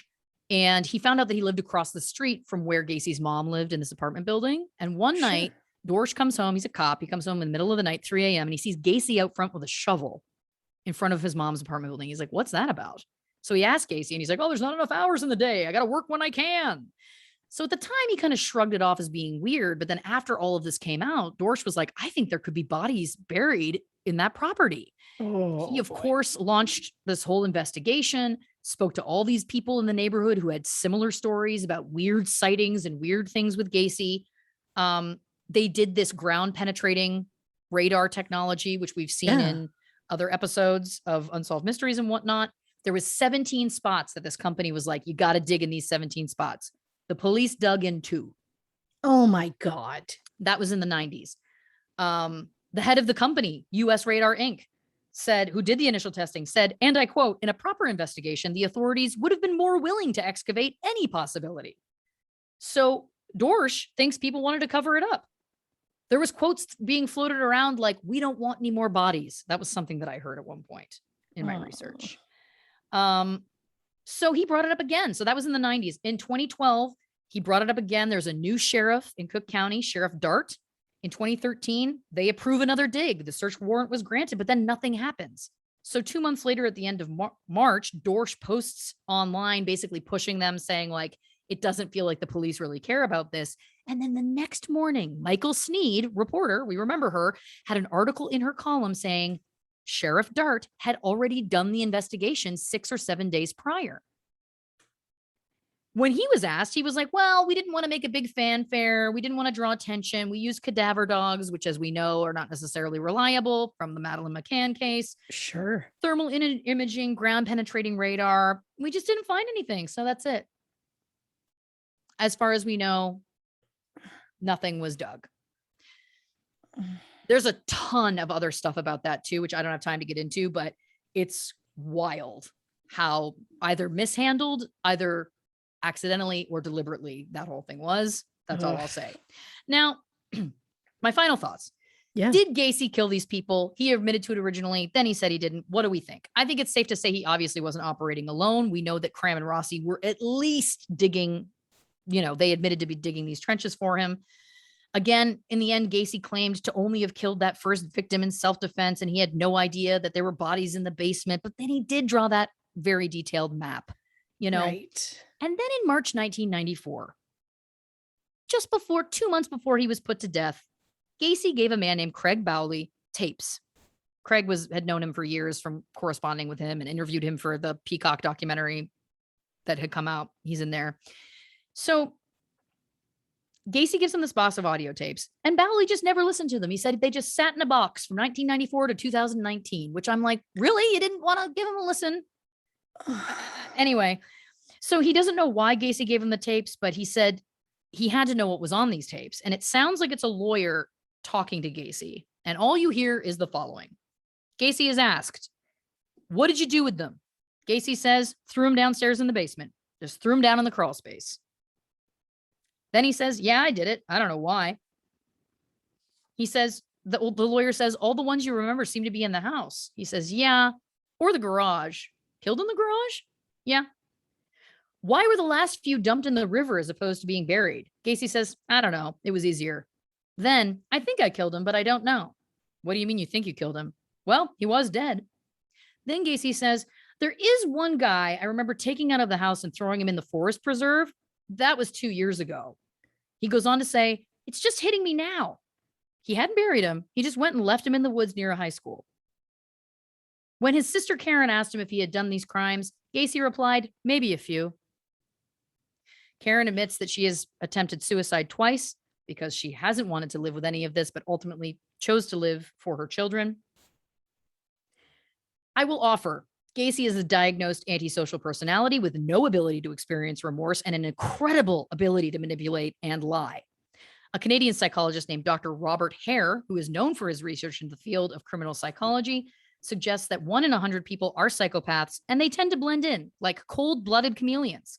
He said, all the reading in the world cannot immunize you from the devastating effects of psychopaths. Everyone, including the experts, can be taken in, conned, and left bewildered by them. A good psychopath can play a concerto on anyone's heartstrings. One reporter who spent a fair amount of time with Gacy before his death said, and I quote, in support of his innocence, he often says things that are deranged in their logic, but he says them so calmly, he appears to be rational and reasonable. And that's the big thing, going down the rabbit hole that I have, it's tough because you listen to him and it's like, is there some truth in what he's saying? Like I can see how everyone around him, all the cops got pulled in because it's like, it just doesn't seem the type. It's not like Ramirez, who's sitting there, spouting about Satan, or, Ted Bundy, who it was like, oh my God, you know what I mean? Like it just is, it's really interesting, really terrifying to me. Is there an accomplice? I ask. Is there a police officer involved? Who knows? David Cram sadly committed suicide in 2001. Michael Rossi is still alive, but has always remained silent. Paskey died in 1998. Neither him nor Norman ever publicly discussed the Gacy case. It should be noted that the first kid that Gacy allegedly killed was from Iowa. A few were from out of state. They were often passing through. That says to me, passing kids from out of state, that's the sex ring. Yeah. You know, Mm-hmm. he says there's no confession, as we know. Gacy offered a bunch of money to prove there was a confession. You know, why wasn't it videotaped? Again, it didn't have to be. He confessed multiple times. I think, you know, there's still bodies that were never identified. In 2017, they did identify another one. 6 remain unknown to this day. Gacy says, and I quote, "I consider myself the 34th victim." Oh my God. His final words before he was put to death: "Kiss my ass." Again, just 2 quotes back to back that to me really encapsulate John Wayne Gacy. Mm-hmm. The final thing that I want to offer is, let's all remember, if nothing else, that if he had done his full 10-year sentence, he would have been in prison in Iowa until 1978, and none of those crimes would have happened. But he was let out because he charmed people, people fell for it, and potentially there was something else going on, whether money was changing hands or powerful people were pulling strings, who knows? But this is a person who then went to Chicago again, committed more of these crimes that again weren't taken seriously by the police. It's just stunning to me, the true depravity and way he was allowed to just run wild. You know, reporting for True Crime and Cocktails, a very broken Lauren Ash. Oh boy. Okay. I'm going to do this quickly because we are running out of time. But one thing I didn't write down that you've just made me think of, the comment of him being sentenced to 10 years, but only serving so much time because he essentially charmed his way out, made me think of the Fugitive, Death Row Fugitive episode Yes. that we did, where the guy, sure, he wasn't let out, but he charmed his way into a program that allowed them access, and he was also allowed to do art and things like that, but that's a whole other thing. So my notes are kind of everywhere, but I wrote down, did his mother protect him because he took the brunt of his father's wrath? Yeah, that's just where we're at. Who was calling his 900 number? Oh God, I know. Are there photos of his paintings? Tons, and a lot of them are of clowns, and him as Pogo were a lot of them. Okay, I want to see them a lot less. Yeah. I people may come for me for this statement, but mini golf to me is pure joy.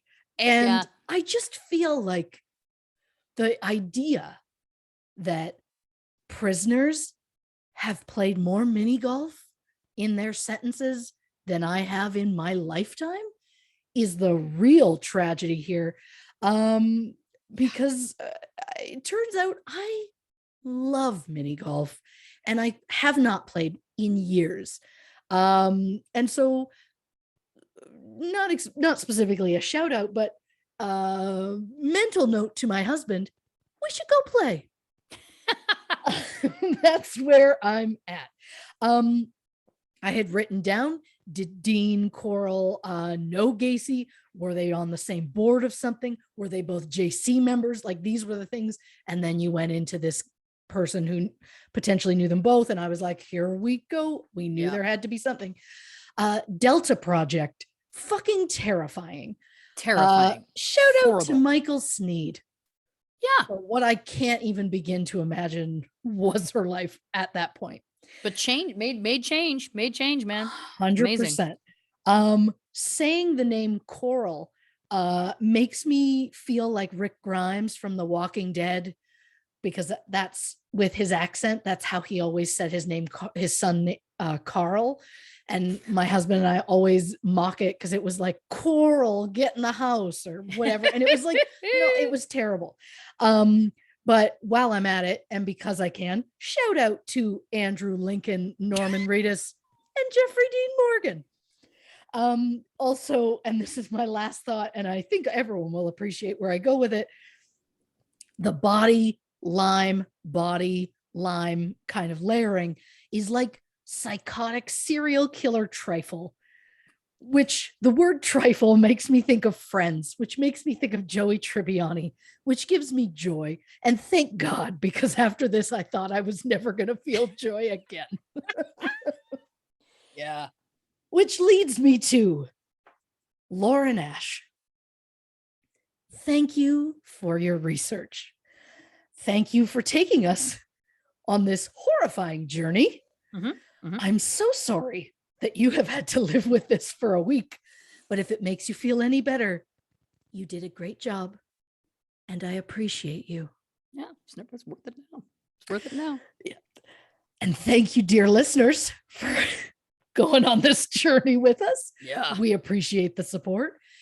As always, make sure to give us a follow on the socials. You can find us at True Crime and Cocktails on Instagram, Facebook, YouTube, or you can find us on Twitter at Not Detectives. And if 3 hours with these bozos, I didn't mean to use bozos in the same episode as clowns, but that's where we're at. If 3 hours with us isn't enough for you, you can check out our bonus content on patreon.com/True Crime and Cocktails. There's polls, there's bonus episodes, there are live Q&As that are the highlight of our months. Also, and I'm going to say it because I know she won't. If you're so inclined, check out Chicago Party Ant on Netflix. If you love Lauren, and I know that you do, you will love Diane. And if you want to see these two goofballs get super competitive, apparently you can check us out today on season 2 of Celebrity Game Face on E! And to the True Crew, Blanche wants to say, Kevin Hart is like looking directly into the sun. I'll say that. Lauren, did you want to tell the people about our next episode?